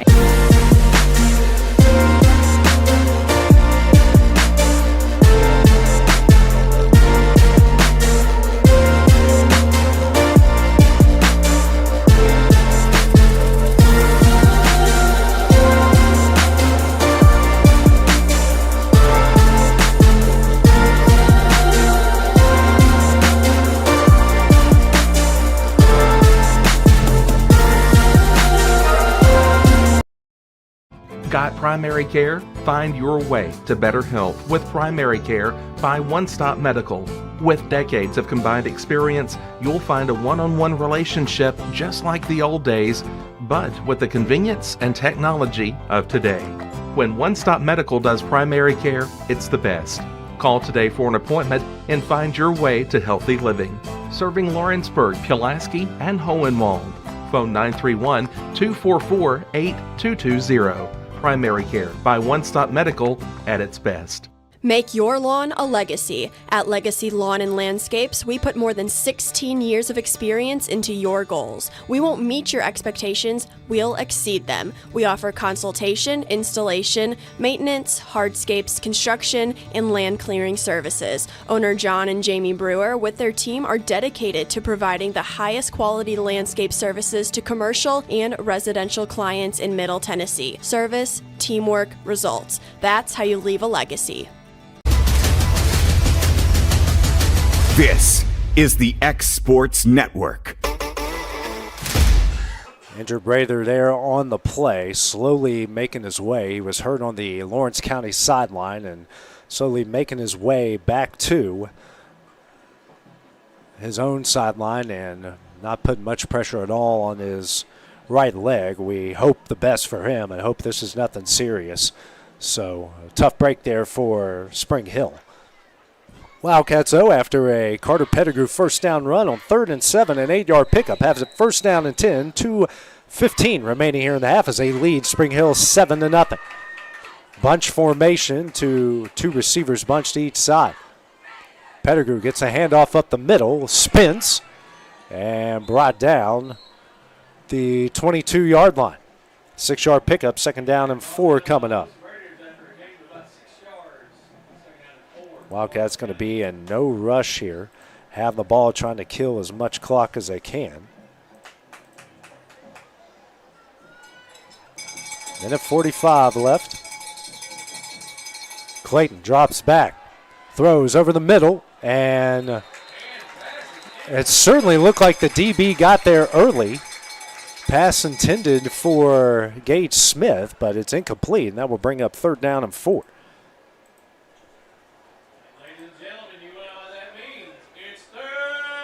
So the Wildcats, after 0 for 3 on their first 3 third downs, have converted their last 2. Clock stops, a minute 37 left here in the half. Ball at the Raider 22-yard line. Clayton hands off the Pettigrew, ahead of steam across the 15. Makes a man miss, still on his feet and brought down at the 6-yard line, and a Wildcat first down. First down and goal from the 6, a 16-yard pickup for Pettigrew. Wildcats going to get on the ball and go quickly here. Clayton hands off the Pettigrew, and he maybe got back to the line of scrimmage. 2nd and goal now from the 6 here. And a minute 5 left, and a timeout will be called by Lawrence County, their first here of the half. We'll take that break with them here on the X Sports Network. There's a reason owners Tyler and Cindy McDowell chose the name In Service for their towing business. They did because it's their goal to be in service for you on the day that you need them the most. In-Service Towing is now known far and wide for their response time because minutes matter when you're broken down. Or their 24/7 availability, you can call them anytime for service. Their professional team with years of experience and their fairness, plus their know-how in dealing with the unexpected. But the thing that In-Service is known best for is how they treat their customers, and that's like family. When you need them, call them 931-843-9098. This is the X Sports Network. Lawrence County has called their first timeout here of the second half. Have the ball, minute 4 left as they lead Spring Hill 7-0. 2nd down and goal from the 6 here for Lawrence County. Got the ball with 4:45 after a big 4th down stop deep in their own territory. Have gone right down the field here trying to add some more points. Spring Hill will get the ball coming out of the half here.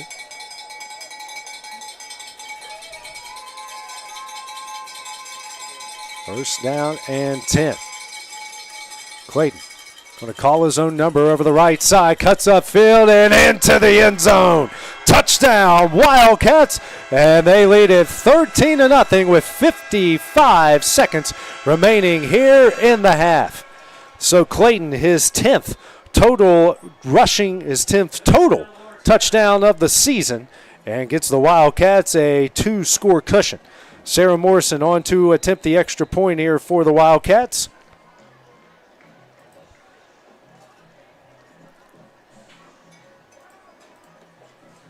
Snap is back. The kick is up, and the kick is good. 55 seconds remaining here in the half. Lawrence County leads it 14-0. We'll have the next Raider drive when we return here on the X Sports Network.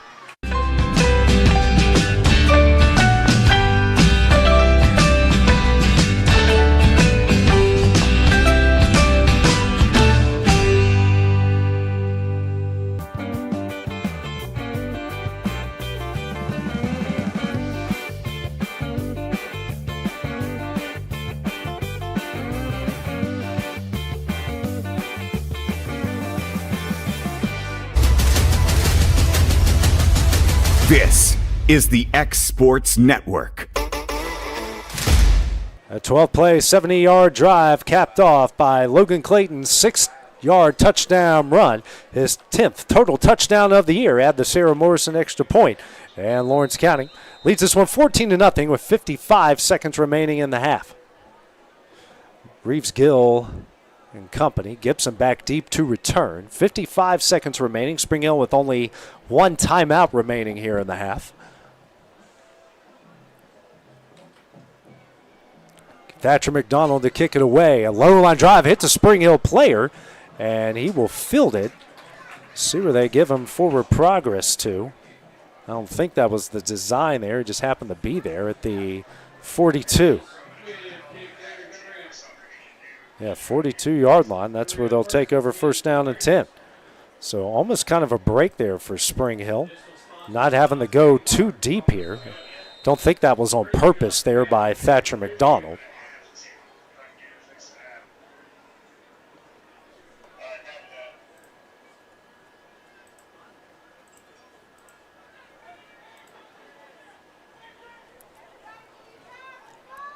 Gibson with Brooks in the backfield. It's a play-action pass. Has a man out in the flat.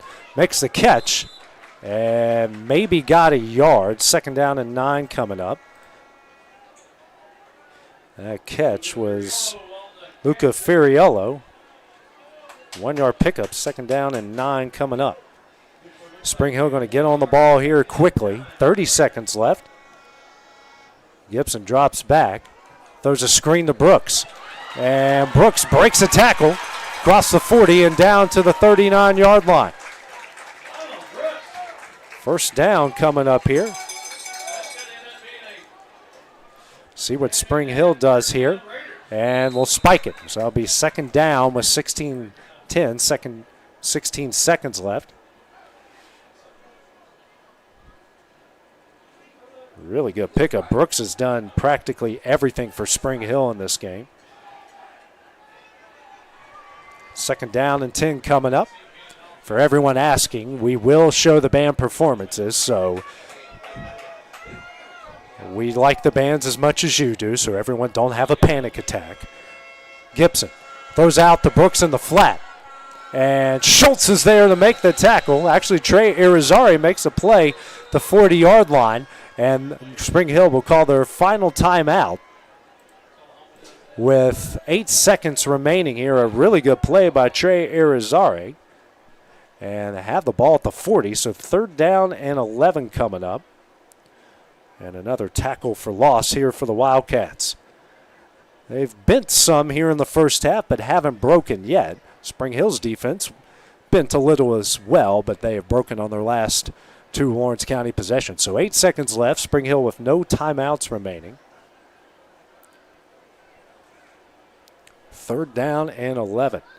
The Raiders 1 of 5 on third down. They have 108 yards of total offense on 19 plays. Lawrence County with 177 yards total offense on 34 plays. So we'll see what Spring Hill does here. See if Gibson can get it into the end zone or if they got a trick play in their arsenal here. Don't have any timeouts left, so if they want to get it a little bit closer, they're going to have to find a way to get it out of bounds. So Gibson that's Tran in the backfield with him. Brooks will split out. Quick throw, it's a hook and ladder, and they'll get it to Tran, and he's out of bounds near the 25-yard line, but that will end the half. See what the officials do here. Spring Hill thinks there's 1 second left.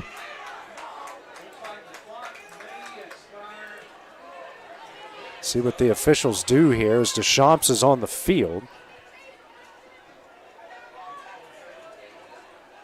There's a 17-yard pickup.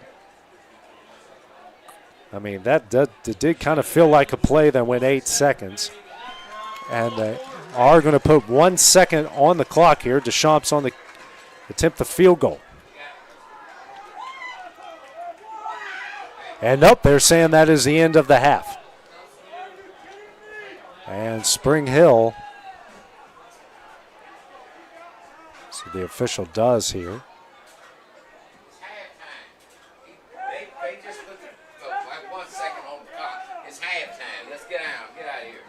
The official up here in the booth says it's halftime. So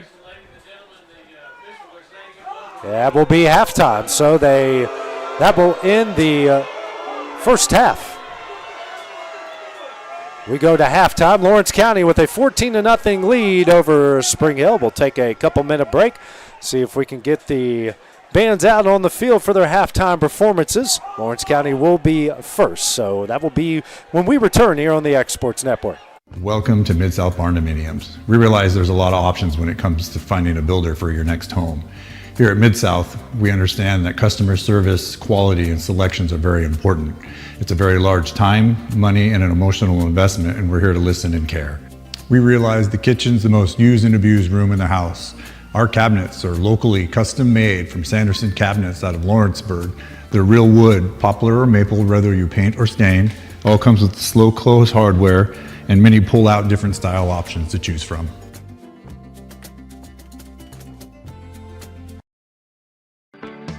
A moment in real estate with my dad, Jeff Hood. You know, I get asked a lot about what the market's going to do. How's the real estate market? I've been selling real estate for a long time, and nobody has a crystal ball.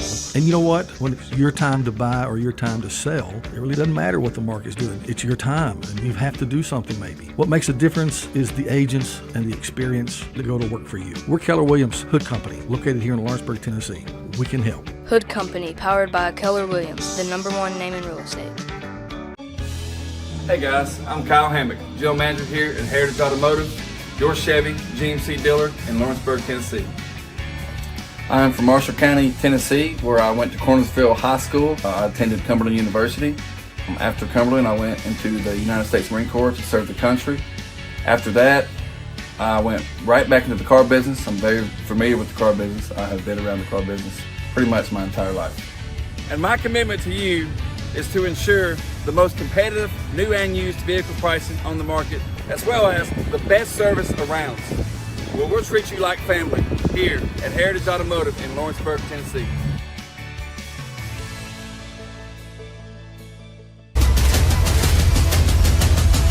This is the X Sports Network.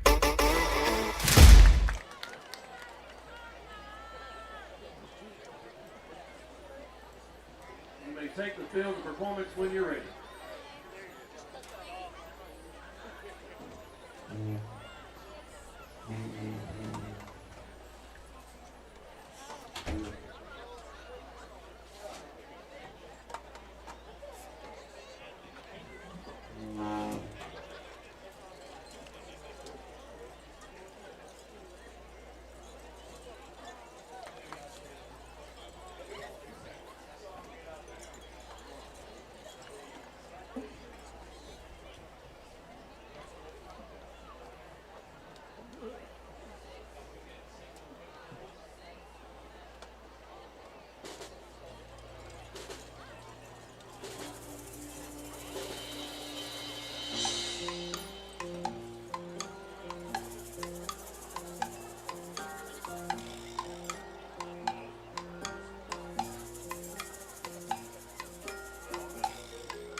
Did you know that Resource MFG, an employee bridge company in Lawrenceburg, is the first and largest national manufacturing staffing company? They work alongside the top plants and facilities in the area to provide you with job opportunities in production, quality, maintenance, supervision, and all levels of management. Resource MFG has positions open right now to meet your needs today and a full staff ready to work with industrial partners to grow opportunities for this generation of workers and the next. Reach out today and start your employment journey with Resource MFG.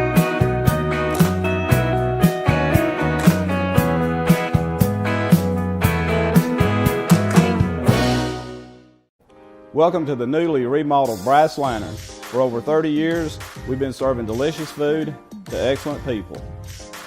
Brass Lantern takes pride in authenticity, serving fresh, homemade food to please any member of the family.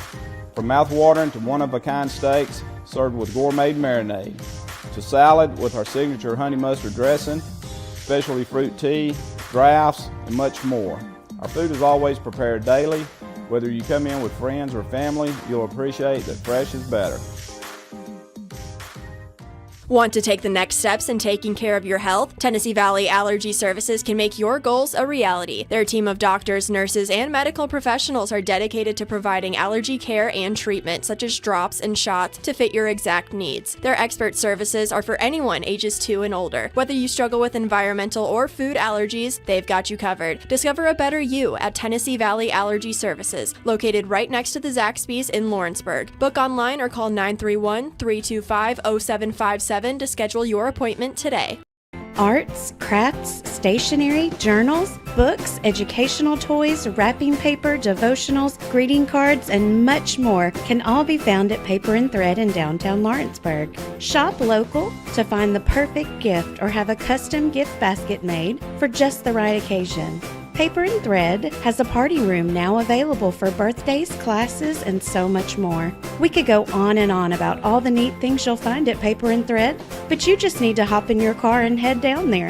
106 North Military Avenue in Lawrenceburg is where you'll find them and discover what makes Paper and Thread awesome.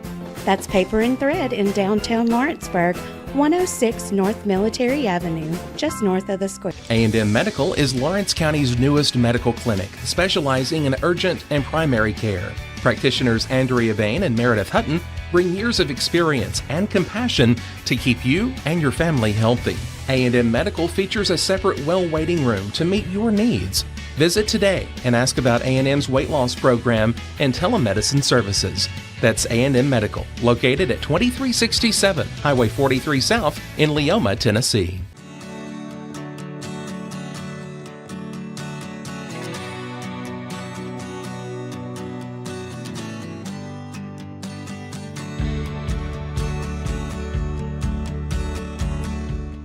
Let me tell you about a place that has it all for your home, bedroom, kitchen, lawn, and more.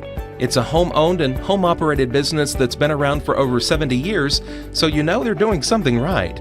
At Swap and Shop Center in Lawrenceburg, you'll find top name brands for every room of your house, and top brands for the outside too. Looking for appliances, televisions, couches, safes, bedding, mowers, and well, the list goes on. So make the drive today to 824 North Military Avenue in Lawrenceburg and be treated right. Mac Brown has been providing photographic services for 55 years. During that time, Mac Brown photographers have photographed children, seniors, weddings, schools, musicians, and commercial businesses.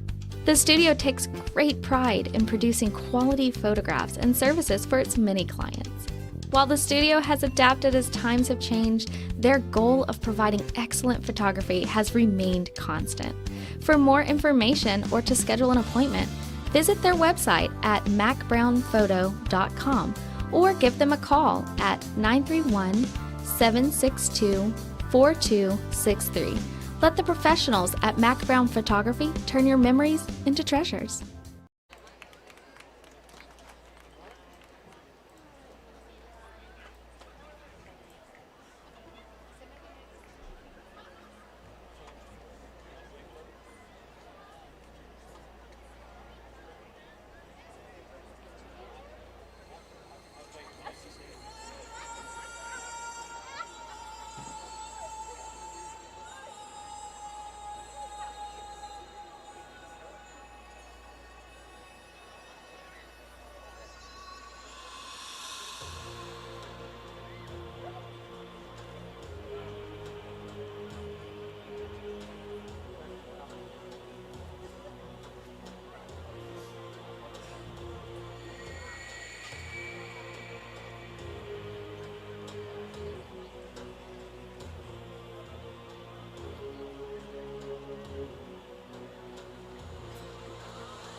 Jack Davis Insurance, located at 201 West Gain Street in Lawrenceburg, has you covered through life's obstacles. Jack Davis specializes in group insurance for businesses and institutions of all sizes. With coverage for life, accidents, cancer, critical illness, short-term disability, dental, and vision, Jack Davis can customize a plan to meet every need. Now available Medicare plans for seniors. Contact Paige Davis at 931-492-9284 today for Medicare Supplement, Medicare Advantage, and prescription drug plan insurance.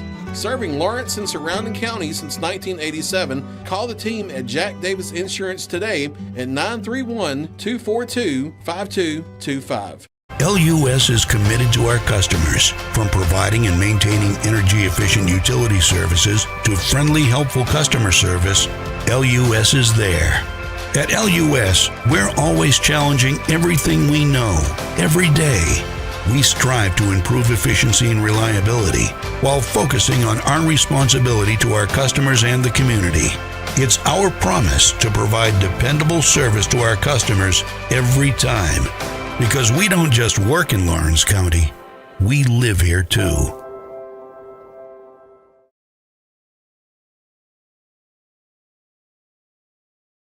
Volco Auto Supply in Lawrenceburg has a legacy of being a family-owned and operated company. Since 1927, our business has grown and evolved into today's one-stop source for all your automotive supplies. But in that time, one thing has stayed the same, and that's our commitment to our customers and their needs. At Volco Auto Supply, you'll find everything for your car, truck, or even fleet of vehicles, but with good old-fashioned customer service the way it needs to be. That's Volco Auto Supply, 416 Buffalo Road in Lawrenceburg. Visit volcoauto.com.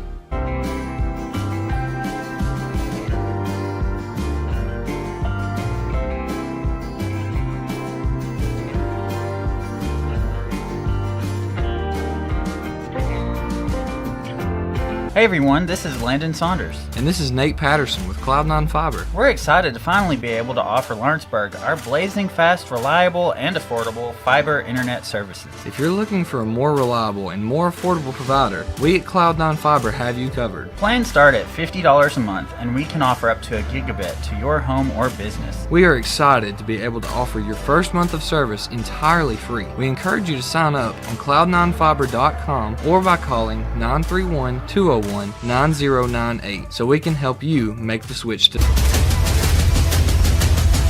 This is the X Sports Network.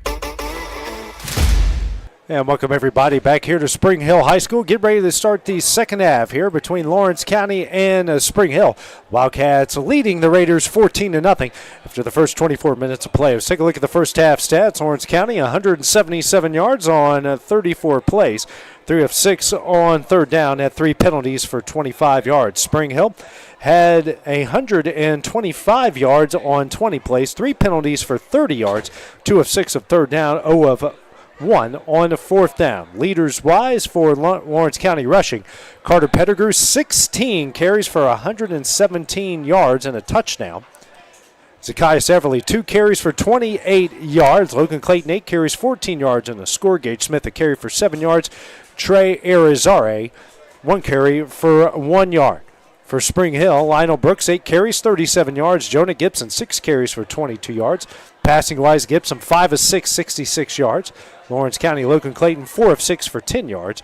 Receiving-wise, Everly, 1 catch, 7 yards. Demetri Silva, 3 catches for 3 yards. For Spring Hill, Lionel Brooks, 3 catches, 48 yards. Anthony Tram, 1 for 17. Luca Furiolo, 1 for 1.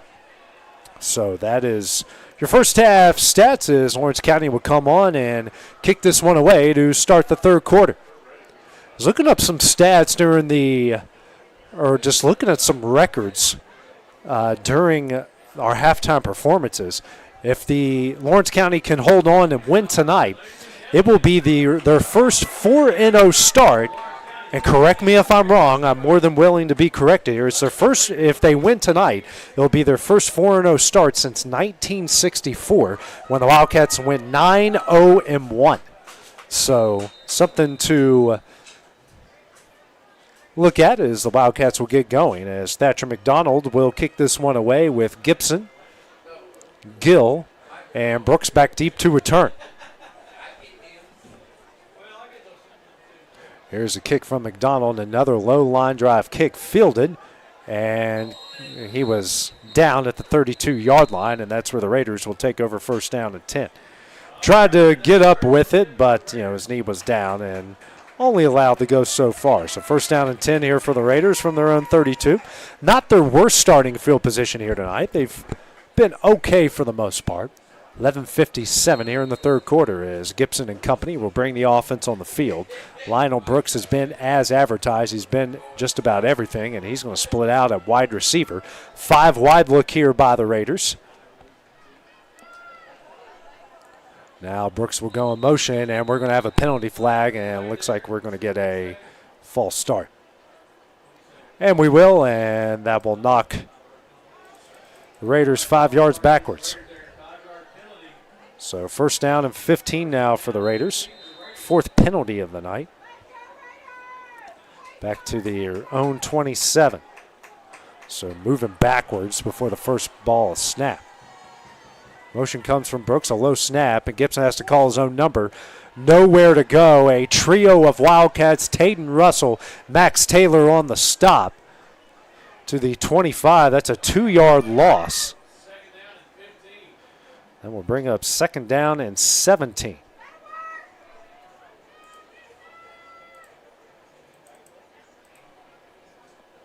We'll get the offense back on the field again.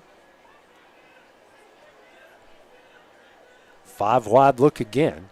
Brooks goes in motion. That time he does get the handoff, and he is stacked up by Taden Russell at the 22-yard line.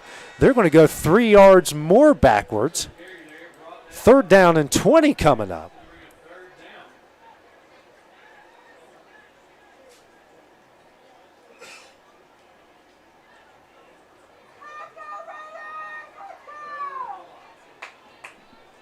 They're going to try to get on the ball here, see if they can make something happen. Third down and 20. They just keep going backwards here.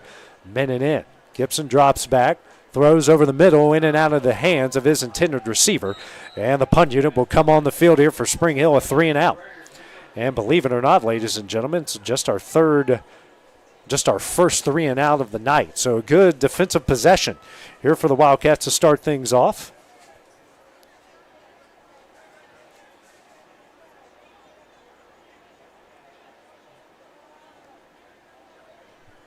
As on to punt it away, Cason Deschamps. Gage Smith with his heels on his own 45-yard line. So unless Deschamps, he's booted it pretty well in his first couple ones. He hits an absolute bomb here.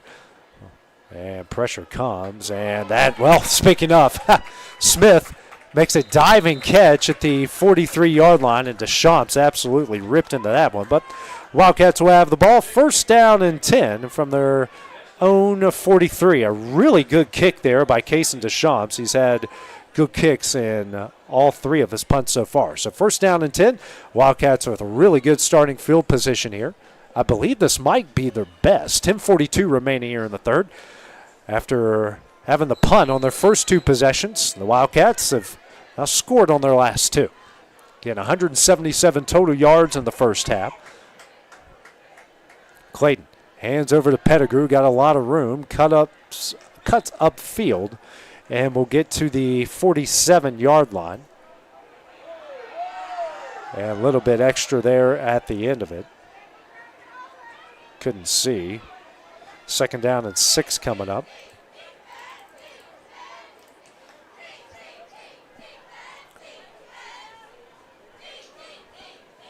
20 on the play clock, same formation. Receiver to each side, tight end to the left, pair of running backs splitting, and it's Everly going to get the handoff. Cuts upfield in the Raider territory, got the first down and more, down to the 41-yard line, and that's another Wildcat first down.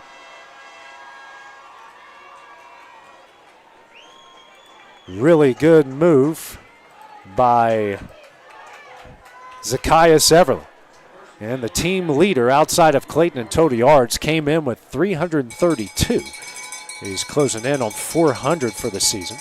Same formation, receiver to each side, tight end to the right, pair of running backs splitting as Pettigrew will go in motion now to the left.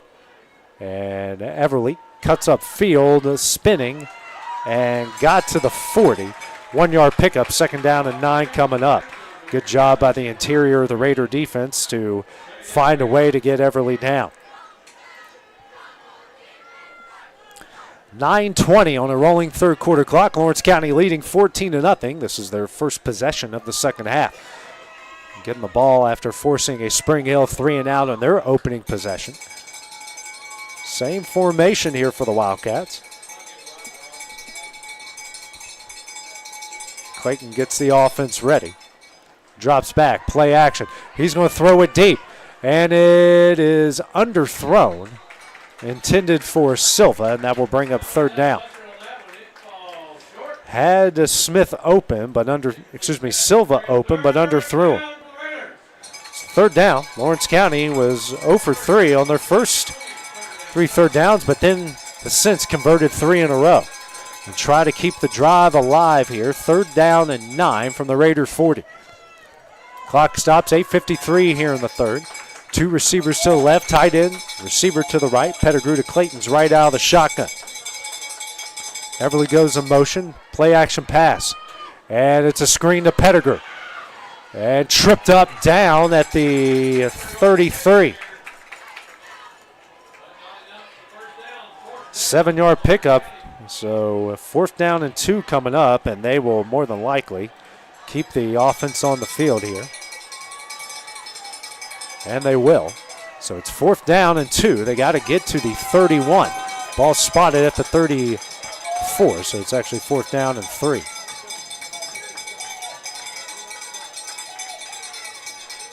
Motion comes. Everly on the jet sweep.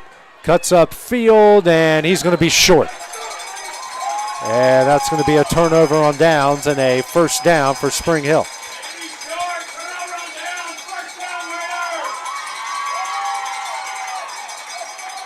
So a turnover, and they will have a first down and 10 from their own 33. 8:08 on the third quarter clock as the Raiders will get the ball back, and the first 4th down conversion for Lawrence County on the night goes for naught. Brooks now back in the backfield behind Gibson out of the pistol. Runs over the right side, and a penalty flag. No gain on the play. A good job by Gavin Schultz. We'll see what the call is. It's probably going to be holding. It is. See what Lawrence County does here. And they will mark him backfield. So the penalties really starting to pile up here for Spring Hill.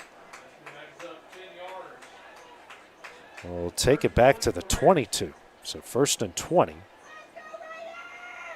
Spring Hill now 5 penalties for 45 yards. And now whistles.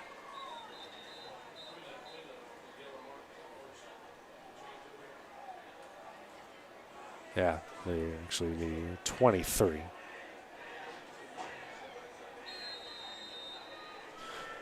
First down and 20 from the Raider 23 empty backfield, and now another flag, and it's a false start against Spring Hill. That will mark him. Now 1st down and 25.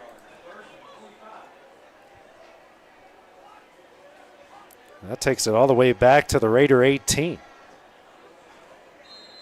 6 penalties, 50 yards. And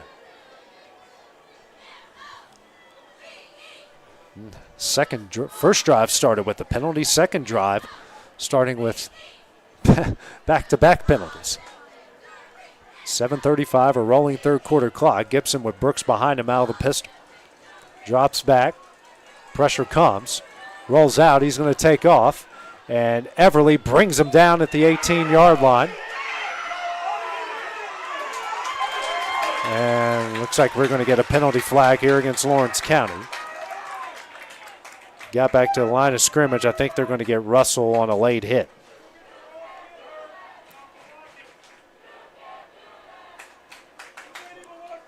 It is a late hit.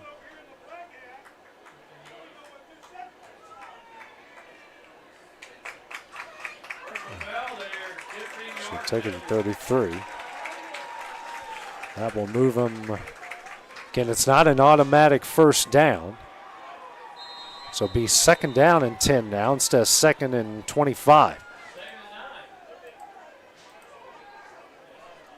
Again, there's not automatic first downs in high school football. Handoff here to Brooks.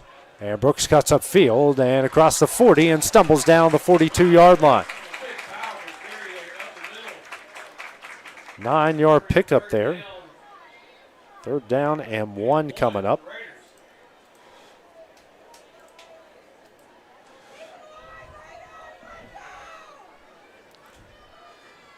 More likely, you're thinking Brooks is going to get the ball here. And it's a play action, and Everly snaps it in the backfield. Nowhere to go, and 4th down coming up. Zacchaeus Everly was not fooled on that at all. That is a sack. He's brought down at the 32. What a play from Zacchaeus Everly, the first sack for the Wildcat defense. And the punt unit will come on the field. And a wild sequence of events as we're about to hit the midway point of the 3rd quarter. Deschamps is on the punted away, and all 3 of his punts have been excellent for Spring Hill tonight. So Everly, who has made several great defensive plays throughout the course of the year, makes another. So 4th down and 11. Snap is back. Kick is up. High end over end kick. This is going to land at Lawrence County's 45 and going to roll to the 41. And that's where the Wildcats will take over. 1st down and 10.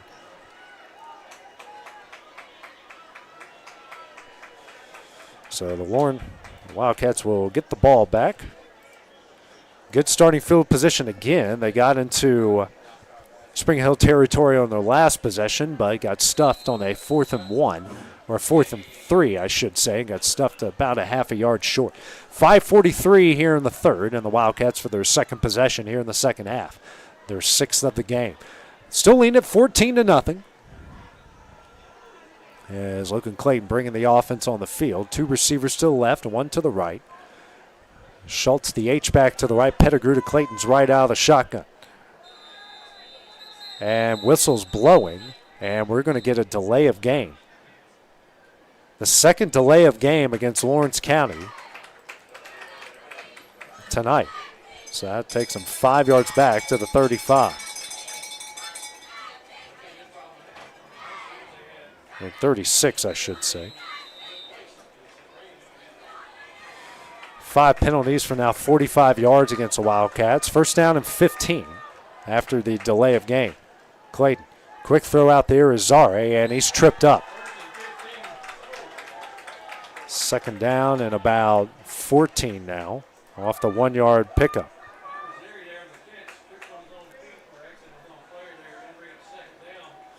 2nd and 14 here for the Wildcats from their own 37.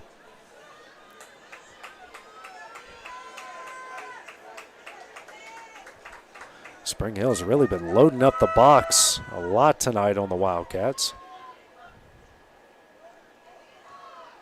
Clayton drops back, throws, quick slant, quick stop. Smith makes the catch and gets it to the 47-yard line. 3rd down coming up. First really good completion between the two. It's time for 10 yards. Longest pass play of the game. 3rd down and 4 coming up.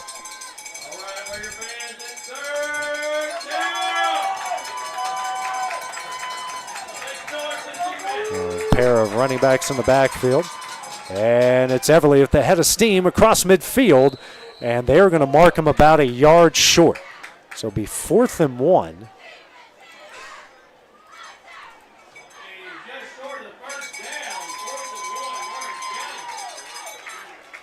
Let's see what Garrick Barnett and company will do here. And they're going to get on the ball and go. 4:15 remaining here in the 3rd. And Clayton going to go under center, and they are going to give him enough for the 1st down.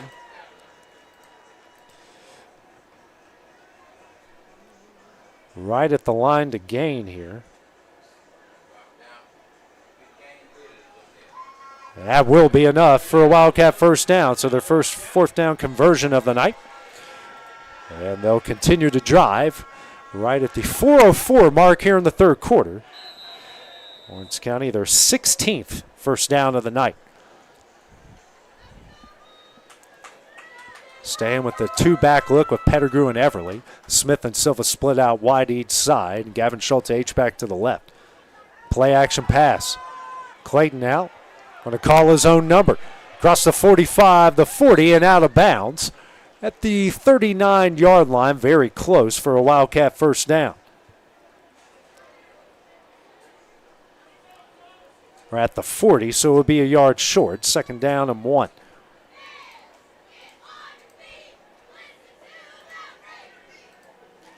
Really good run. We haven't seen many out of Logan Clayton like that tonight. 3:38 on the stop third quarter clock. And Everly gets a handoff, and he's got some room enough for the first down and squirts out to the 32. And that will be a Wildcat first down. Everly showing a lot of patience behind the line of scrimmage at 8-yard pickup. And now we've got an injured Wildcat on the field here.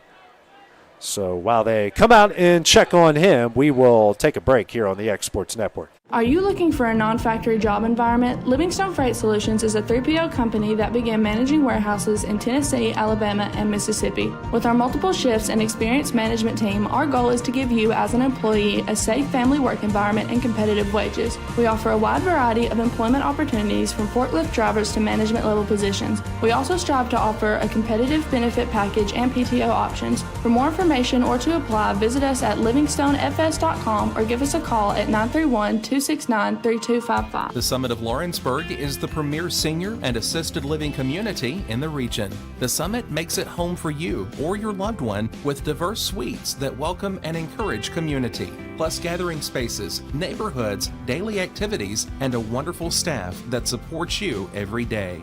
Hi, I'm Tara Blue. I'm the new director of the Summit, and we would like to invite you and your family to come and tour our facility. We would love to see you here.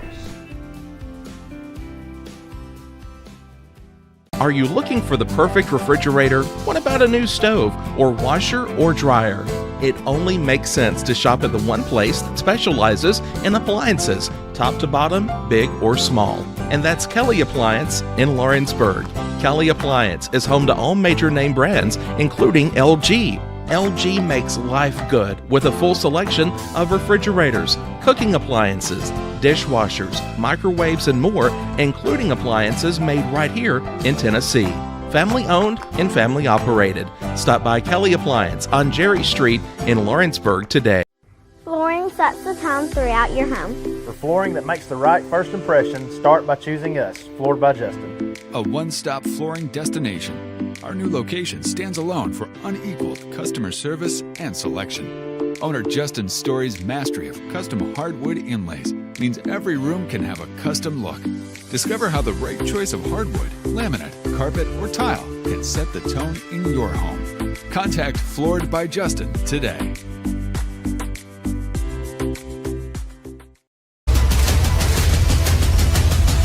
This is the X Sports Network. Carter Pettigrew was the injured Wildcat on the play. Gets up on his own. I'm going to say that right. He's going to get up and get off the field under his own power. Looks like hopefully it's just a cramp, as now he's being actually carried off the field. So we hope it's nothing serious for Carter, as Everly will now be the running back to Clayton's right ear out of the shotgun. Clock rolls, 3:20 remaining. First down and 10 for the Wildcats. Clayton throws and has his man, Gage Smith. And he stays on his feet down to the 27-yard line. 5-yard pickup, second down and 5 coming up. So the Wildcats finding some success in short form, throwing the football, but moving ahead here. Second down and 5, under 3 minutes left in the third. And the Lawrence County student section playing some George Michael across the way. Never thought I would ever hear that out of a student section, but here we are. Clayton drops back again. Now rolls out. Pressure comes, and he's sacked. The 36-yard line. Fourth time tonight that Logan has been sacked. 9-yard loss. Third down and 14. So the fourth sack by the Raider defense. Good initial blocking, but no one got open for the Wildcats as we're about to hit the 2-minute mark here in the third. Two receivers to the left, one to the right.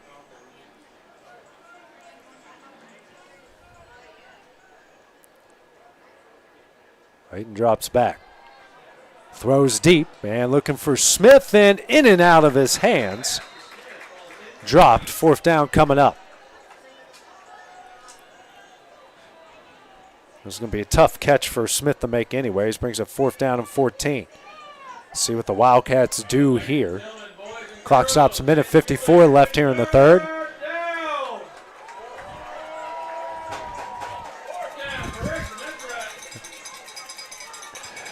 And the Wildcats, Garrick Barnett and company, will leave the offense out. Coming up on 10 on the play clock. If they do get a playoff, it's going to have to be soon.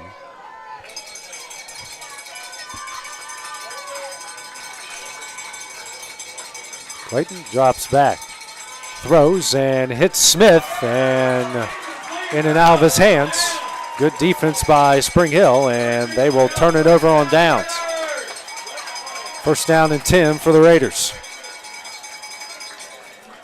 Have it at their own 36-yard line. Passing game has just not been there for Lawrence County tonight.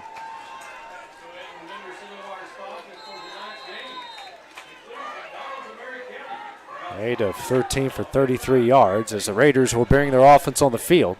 Lawrence County still leads 14-0, minute 48 remaining here in the third. It's been back-to-back 3-and-outs, and now Brooks will be the quarterback with Tram behind him out of the pistol.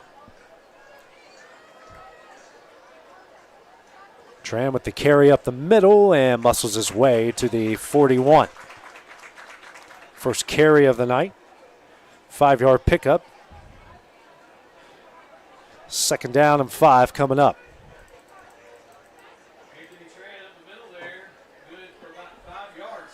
Clock under a minute 30 here in the third.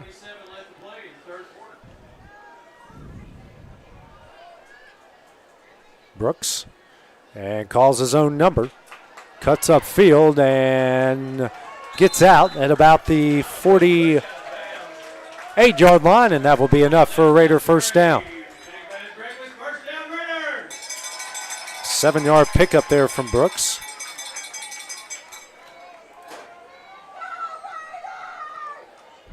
Ball at the Raider 48. Clock stops, minute 13 here in the third.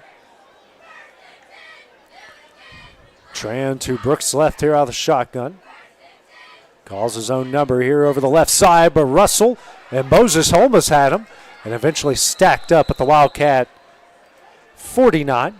Second down and 7 coming up. Russell and Moses almost had him in the backfield, but a second down coming up. 50 seconds now. At least time for one, if not two more plays here for Spring Hill in the third quarter. Brooks rolls out to his right. Here comes pressure, throws, and it's low. Good job by Gage Moses on the pressure. Brings up third down and 7. Moses got there in an absolute hurry. So Spring Hill tonight so far, 2 of 8 on third down. Both of those third down conversions coming in the first quarter. 33 seconds left on the stop third quarter clock. Third down and 7. 3 receivers to the right, 1 to the left. Tran to Brooks' right out of the shotgun. Motion comes here from Friola. Drops back, screen pass, almost intercepted. Tayton Russell got a hand on it. That'll bring up fourth down. Tried a middle screen there, but the Wildcats snuffed it out in a big way. So Spring Hill 0 for 1 on fourth down tonight. And the punt unit will come on the field. So the Wildcats, after giving up a first down, will force Deschamps to come back on the field. Gage Smith will go back deep to return. Goes, looks like inside the 15. Deschamps has done a great job punting it tonight for Spring Hill.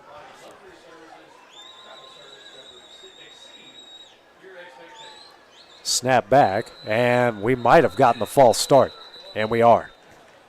So I'll make it 4th down and 12.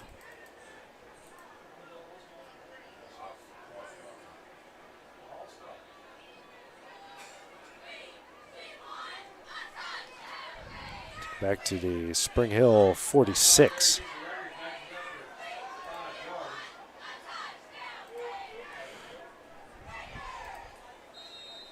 Spring Hill tonight, that's now 7 penalties for 55 yards. That's now 7 penalties for 55 yards. Shop's to punt it away, got a little bit more room. And it's a low snap. The kick is up. And another good kick. That's going to roll out of bounds right at the 20-yard line, and that's where the Wildcats will take over. 1st down and 10. 16 seconds remaining here in the 3rd quarter. Another good punt by Deschamps. Lawrence County so far 0 for 2 on drives here in the 3rd quarter.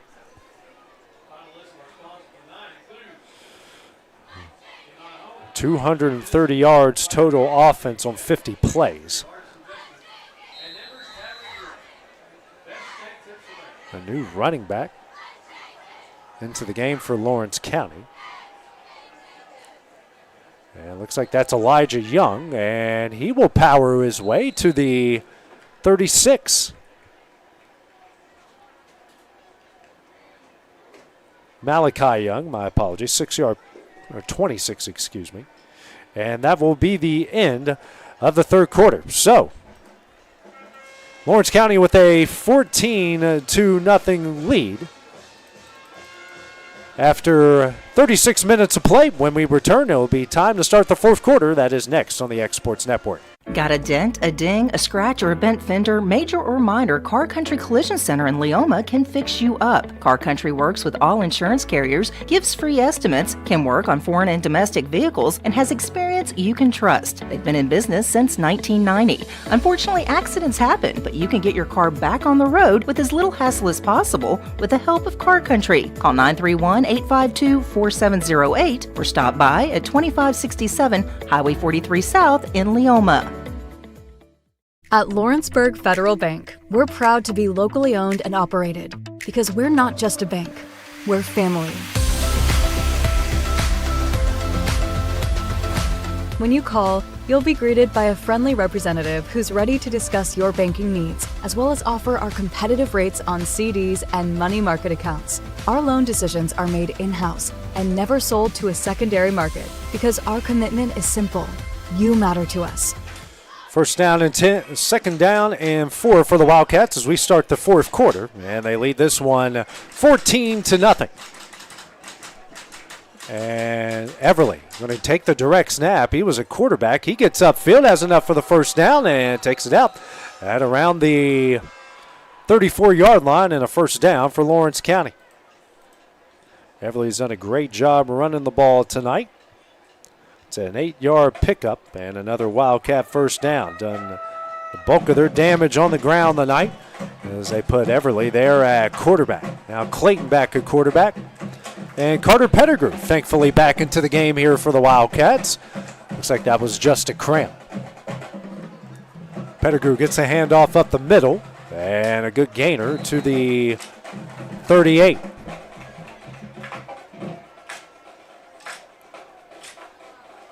Four-yard pickup, 2nd down and 6 coming up.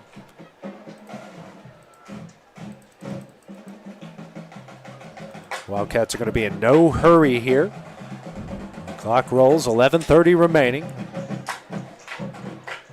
2 receivers to the left, H-back, single receiver to the right. Now Clayton going to call his own number. Cuts up field and will have enough of the 1st down to the 45-yard line. 1st down here for Lawrence County. 7-yard pickup.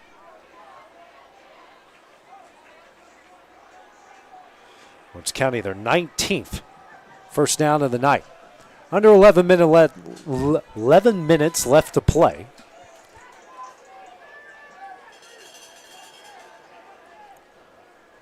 Clayton Hands off to Pettigrew, and he's brought down in the backfield at the 42.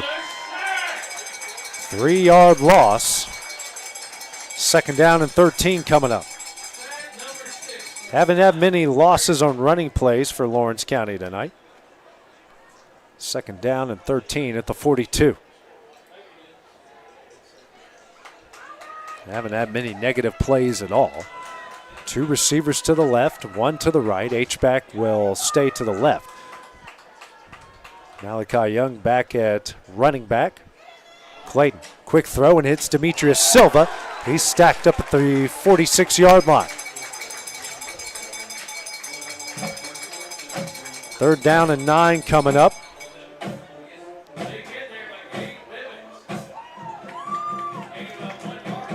So Lawrence County tonight, 3 of 9 on third down and 0 for 3 here in the second half on third down.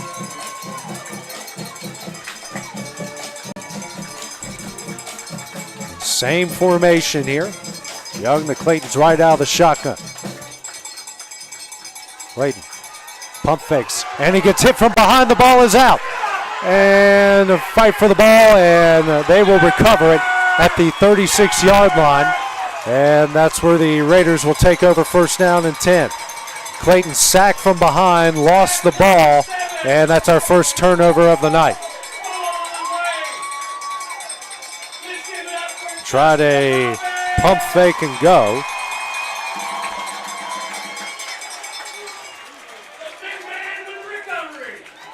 It is Dustin Hoppin on the recovery. Ball at the 35. On the Wildcat 35-yard line. Best opportunity here for Spring Hill tonight.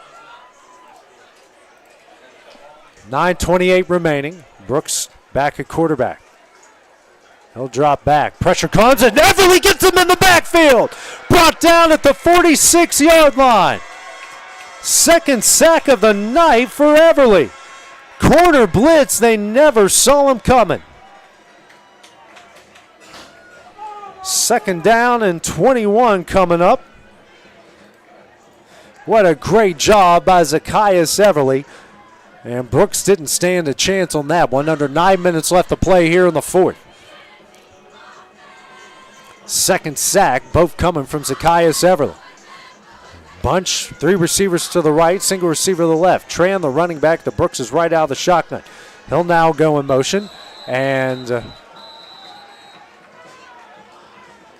false start against Spring Hill. So that will take it back 5 more yards. Second down and 26. Much to the chagrin here of the Raider faithful. And clock will still roll at 8:40 remaining. 8 penalties, 60 yards, and it's been the little nicks, the little 5-yarders that have hurt him. Same formation for the Raiders. Brooks. Option, but what a great job. Gavin Schultz gets him at the 49 and right at the midfield stripe, and just a 1-yard gain. Third down and 25. Schultz to meet him in the backfield after just a gain of 1. Third down and 25. Spring Hill tonight, 2 of 9 on third down, and this one is a big one. Under 8 minutes left to play. 3 receivers to the right, 1 to the left.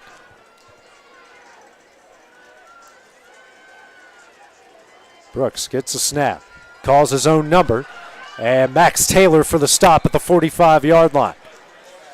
So, fourth down and 20 coming up. Max Taylor, a great job not letting him get far. And the punt unit now coming on the field again. So another great stop by this Wildcat defense. Spring Hill just went backwards. Smith back deep to return, heels on his own 10, and we're going to get another false start.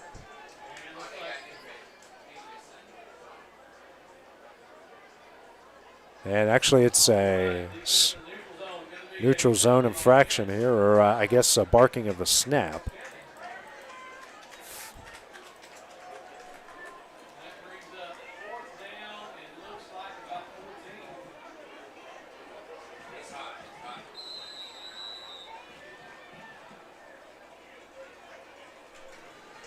Punt unit still on the field.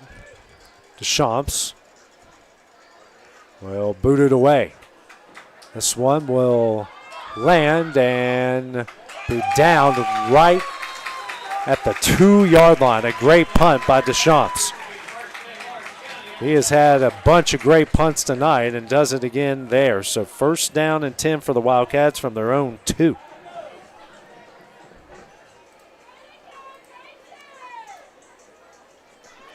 .6:56 remaining here in the game. Lawrence County up 14-0.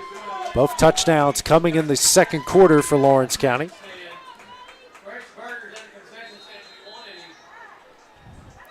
And Clayton and company bringing the offense on the field, and they're going to go under center with this power formation. Went right down the field with this formation on their first drive, on their first scoring drive. You got Schultz and Pettigrew in the backfield. Motion from Taylor now to the left. And it's a handoff to Pettigrew. Got plenty of room. He's in the open field. 20, 30, 40. Still on his feet down to the 47-yard line, and a first down for Lawrence County.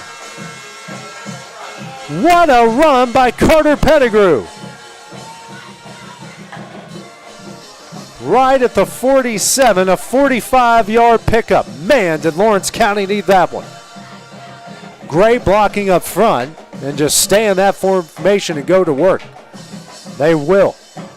Now flipping it a bit. Schultz will be the fullback. Taylor goes in motion again. Pettigrew the running back. Clayton hands off to Pettigrew over the left side. A lot of room. He's across the 40, the 30, the 20, 10. Touchdown, Wildcats! A 2-play, 98-yard drive, all done by Carter Pettigrew, and they lead it 20-0 with 6:15 remaining. A 53-yard touchdown run, and he accounts for all 98 yards on that drive. Morrison on to attempt the extra point here for Lawrence County.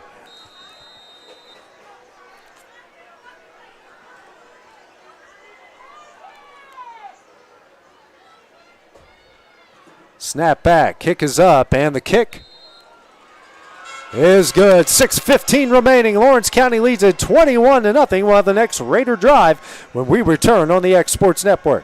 Make your property rock and roll with services from G&S Excavating, specializing in white sand, compost, mulch, topsoil, landscape gravel, and steel landscape edging. Turn to the pros who know how to make your project shine with years of experience. The best part is they're locally owned and operated. Choose from a vast selection of mulch and rock from their conveniently located facility at number 3 Valley Road in Lawrenceburg, just off Buffalo Road. Phone 931-279-3841 and get started. This is the X Sports Network. Two-play, 98-yard drive capped off by Carter Pettigrew's 53-yard touchdown run. Pettigrew had all 98 yards, a 45-yard run, and a 53-yard run. Lawrence County now leads at 21-0, 6:15 remaining in the game. Lawrence County needed something to possibly put it away, and they got a big one there. Thatcher McDonald on to kick it away. Gill, Brooks, and Gibson back to return. And fielded and fumbled. And a good job there by Gibson. The fall on it at the 29-yard line. And that's where Spring Hill will take over first down and 10.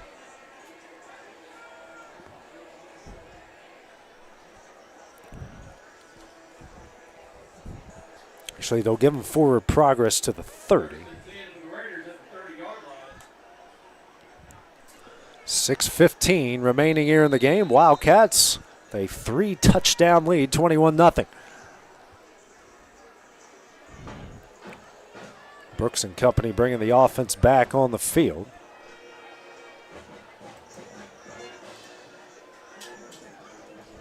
Three receivers to the right, one way off here to the left. Brooks calls his own number, and we'll get to the 32. 2-yard pickup, second down and 8 coming up. Whole host of Wildcats there on the stop. Brooks, who's had a great night, but The running lanes are getting smaller and smaller, and he's running into more walls and white jerseys and purple helmets. They flip the formation. Brooks drops back, throws over the middle and behind his intended receiver, and Farillo. 3rd down and 8 coming up.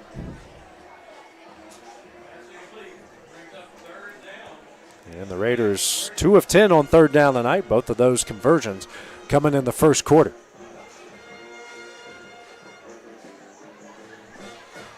Clock stops, 5:27 remaining. Brooks drops back. Pressure comes. He's got a whole host of white jerseys and will cut up field. And he's down the sidelines, and this could be trouble. Gage Smith will eventually bring him down inside the 15-yard line. And that will be a 1st down for Lionel Brooks and the Raiders. Mark him out at the 13, a huge pickup. They thought they had him wrapped up, and he turns it into the biggest gain of the night for Spring Hill. It's a 55-yard run. He has a 60-yarder to his credit already this year. 5:06 remaining in the game. Same formation. Now it's Gibson. We'll call his own number. Everly brings him down at the 11. 2-yard pickup, 2nd down and 8 coming up.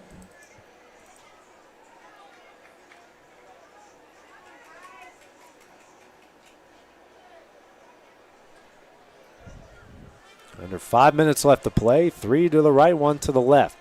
Tran, the deep running back. And Gibson brought down in the backfield. And Tayden Russell, Zacchaeus Everly there on the stop. Ball at the 16-yard line. 5-yard loss.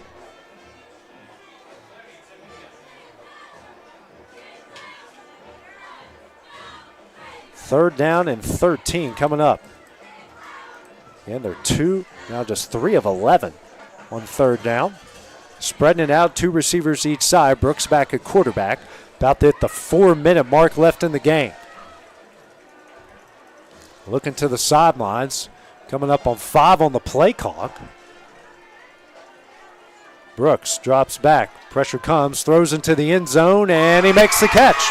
And that is a touchdown for Spring Hill.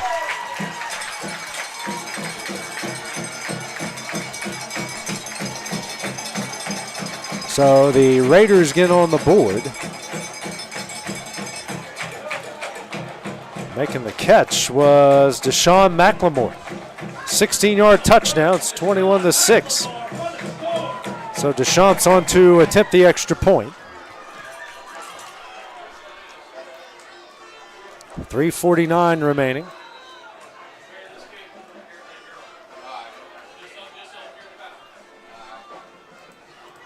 Snap back. The kick is up, and the kick is good. Spring Hill gets on the board. They avoid the shutout. They trail 21-7. 3:49 remaining. We'll have the next Wildcat drive when we return on the X Sports Network.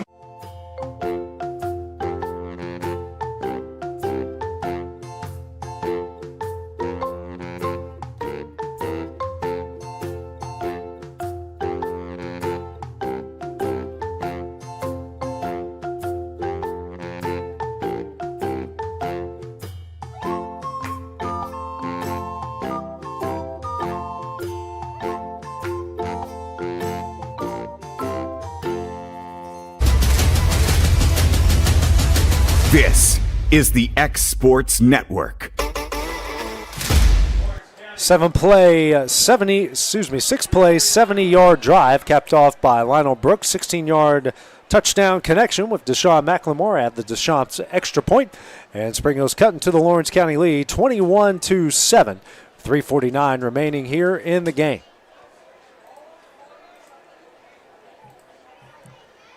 So Spring Hill thought they had a drive dead in the water. Brooks makes a 55-yard run, and then 3 plays later, throws it in the end zone.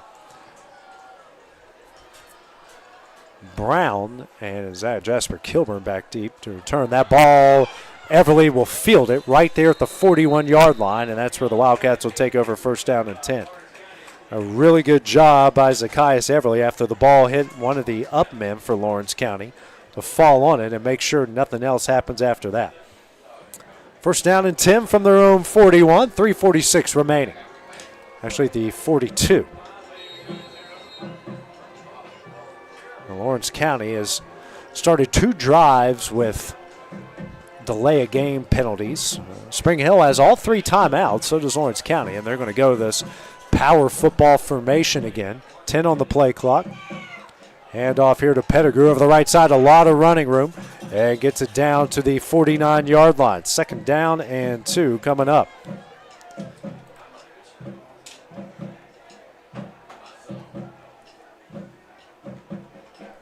Or second down and 3.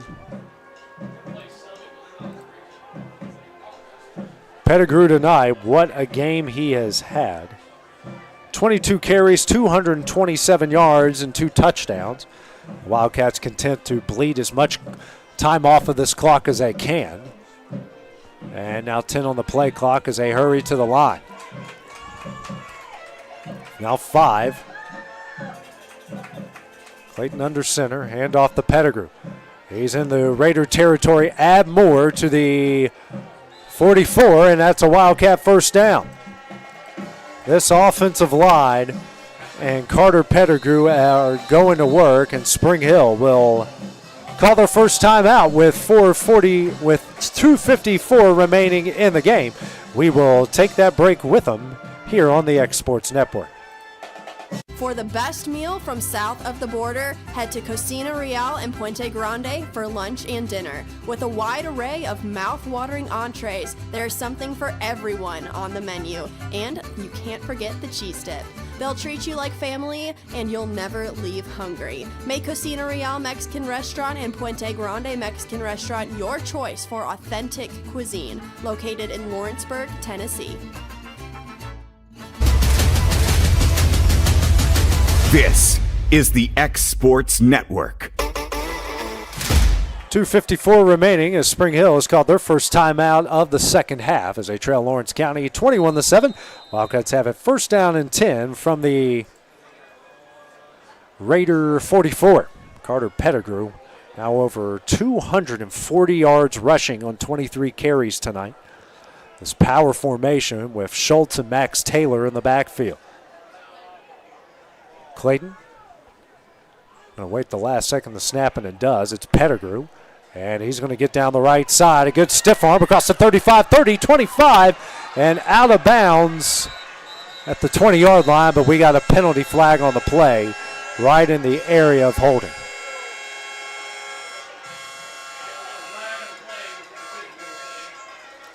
And it will be holding against the Wildcats.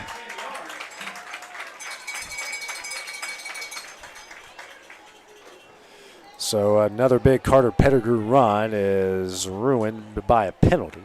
But that's just their first holding penalty of the night. This team has fortunately had their fair share of them in games this year. Done a good job over the last little bit to limit the holding penalties as the ball will go back to their own 46.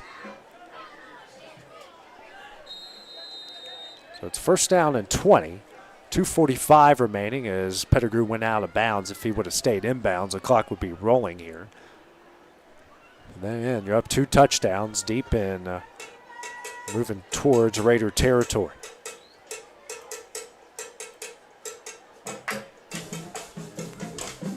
Clayton under center, snaps. Pettigrew handoff over the right side and muscles his way to the 49-yard line. 3-yard pickup, second down and 17.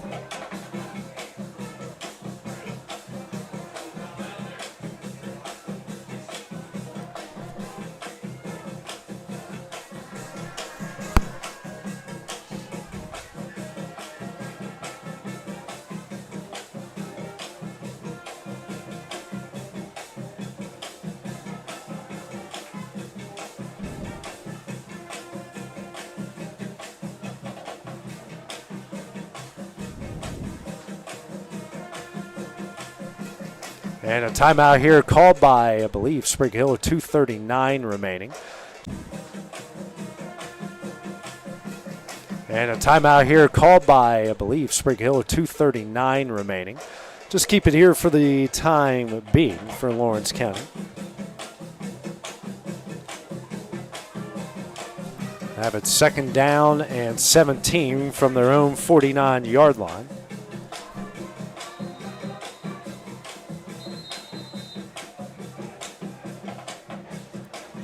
It's been a great night running Pettigrew. Pettigrew, 24 carries, 237 yards. Second down and 17, Spring Hill with just one timeout remaining. 2:39 on the clock. Wildcats can get another first down here. They can certainly do some damage. It looks like Clayton talking with his big guys in the backfield, and he's going to be out of a pistol formation. And Pettigrew cuts up field and maybe got a yard. It's third down 16 coming up.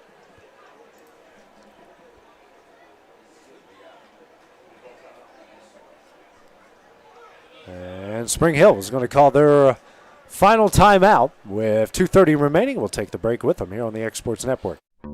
There's no job too big or too small for Gonzalez Lawn and Landscapes. Owner Chris Gonzalez works hard to make your commercial or residential properties one of the neighbors will envy. You won't find a lower price anywhere else, and that's a guarantee. We offer mowing, landscape removal, small construction jobs, and more. Our team is licensed and insured to ensure the best work for Lawrence County and surrounding areas. Your satisfaction is our goal. We won't leave until you're happy. Call today to set up a free quote.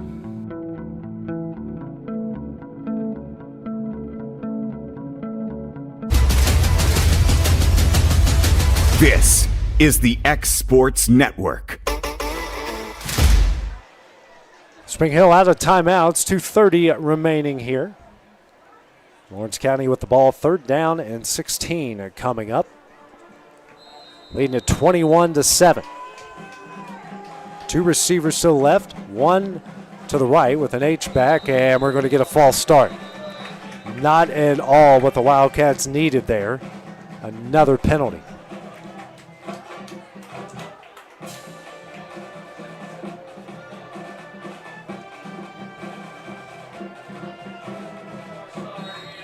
Third down and 21. Lawrence County now 8 penalties for 65 yards.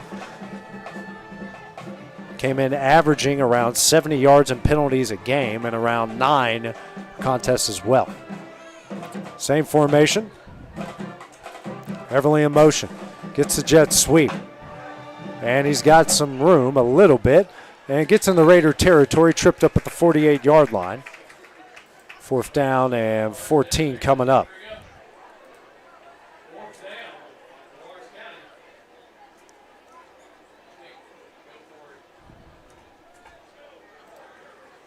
And the Wildcats keeping the offense on the field. They might do the Clayton pooch kick here. Under 2 minutes left. And they're going to milk as much clock as they can here. Or maybe Garrick Barnett will call his first timeout.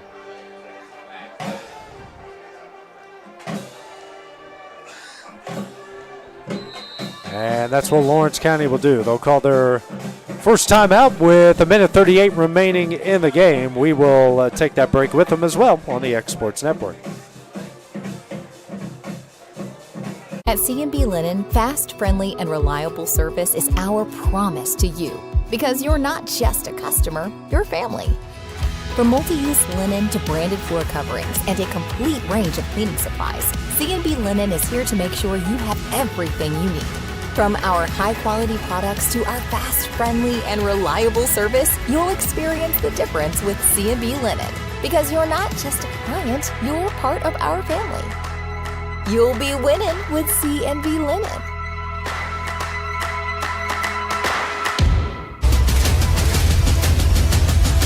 This is the X Sports Network.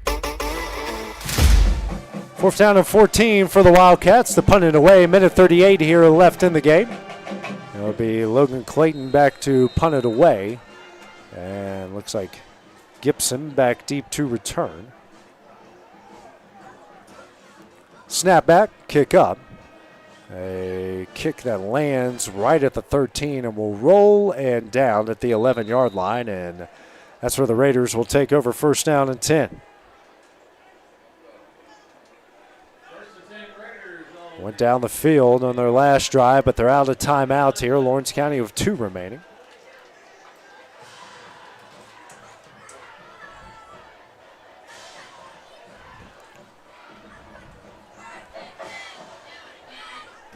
Minute 29 remaining as Brooks will bring the offense on the field.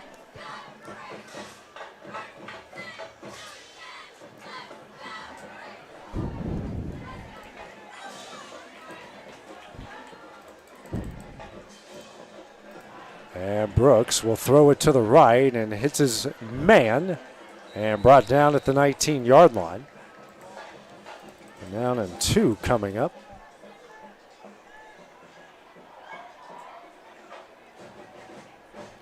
Was McLemore again.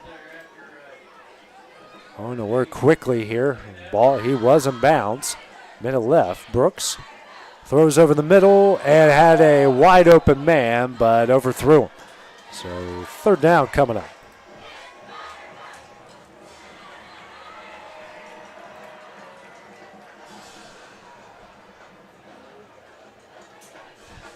.59 seconds remaining. Spring Hill going quickly. Brooks drops back, throws over the middle and has a wide open man. And he will go out of bounds at the 41-yard line. It's Friolo on the catch.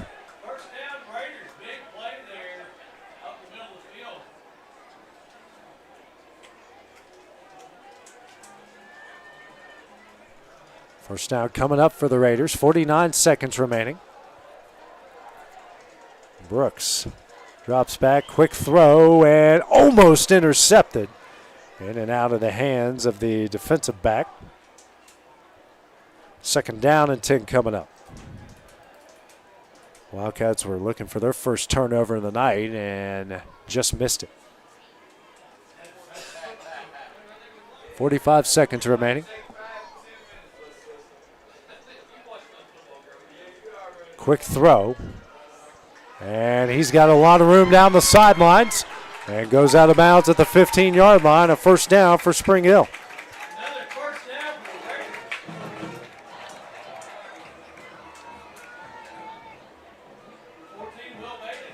It's Will Bailey making the catch. 37 seconds remaining here. And they're going to go quickly. Brooks. Pressure comes, and he's going to take it down the sideline and in the end zone for a touchdown. So Spring Hill is going to score with 26 seconds remaining. It's 21-13. The Raiders not going away just yet as Brooks takes it into the end zone. 15-yard score as they await the point after.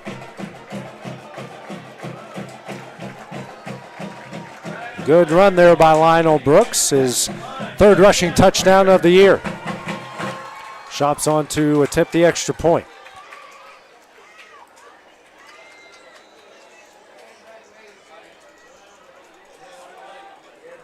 Snap back, kick is up, and the kick is good. So with 26 seconds remaining, Spring Hill has kept the Lawrence County lead to 21-14. We'll have next Wildcat Drive when we return on the X Sports Network.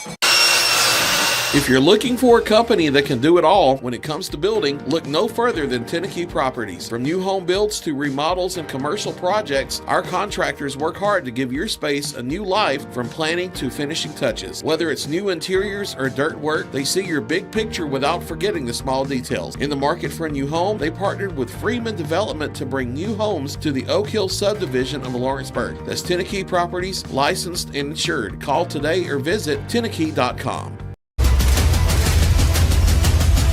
This is the X Sports Network. 6-play, 89-yard drive capped off by Lionel Brooks. 15-yard touchdown run, and Lawrence County is giving up back-to-back touchdown drives for the Raiders. 26 seconds remaining. Spring Hill going to try the offside here. Offside, the onside kick. So Deschamps and company really loading this one side here. Here's the kick. And it will roll all the way back. Silva fields and goes down wisely at the 31-yard line. And that will do it here for Lawrence County. Great job by Demetrius Silva. Fall on it there at the 31. And all it's going to take is one knee. And the Wildcats are going to get out of here with win number 4 on the season.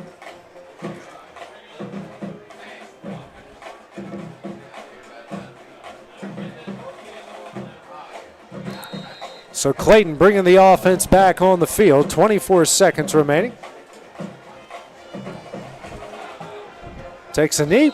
And ladies and gentlemen, that one will do it. Teams shaking hands here in the middle of the field. As the clock heads slowly towards zeros, and for the first time since 1964, Lawrence County has started off the season at 4-0. What a gutsy performance by the Wildcats tonight. Defense did great. Offense made big plays when they needed to. Carter Pettigrew, your star, a pair of touchdowns and over 240 yards rushing on the night. Our next broadcast will be just down the road as the Wildcats will take on Columbia. That will be next Friday in their first region game of 2025. But for now, this is AJ Good on the X Sports Network. Have a great weekend. We will see you guys next week.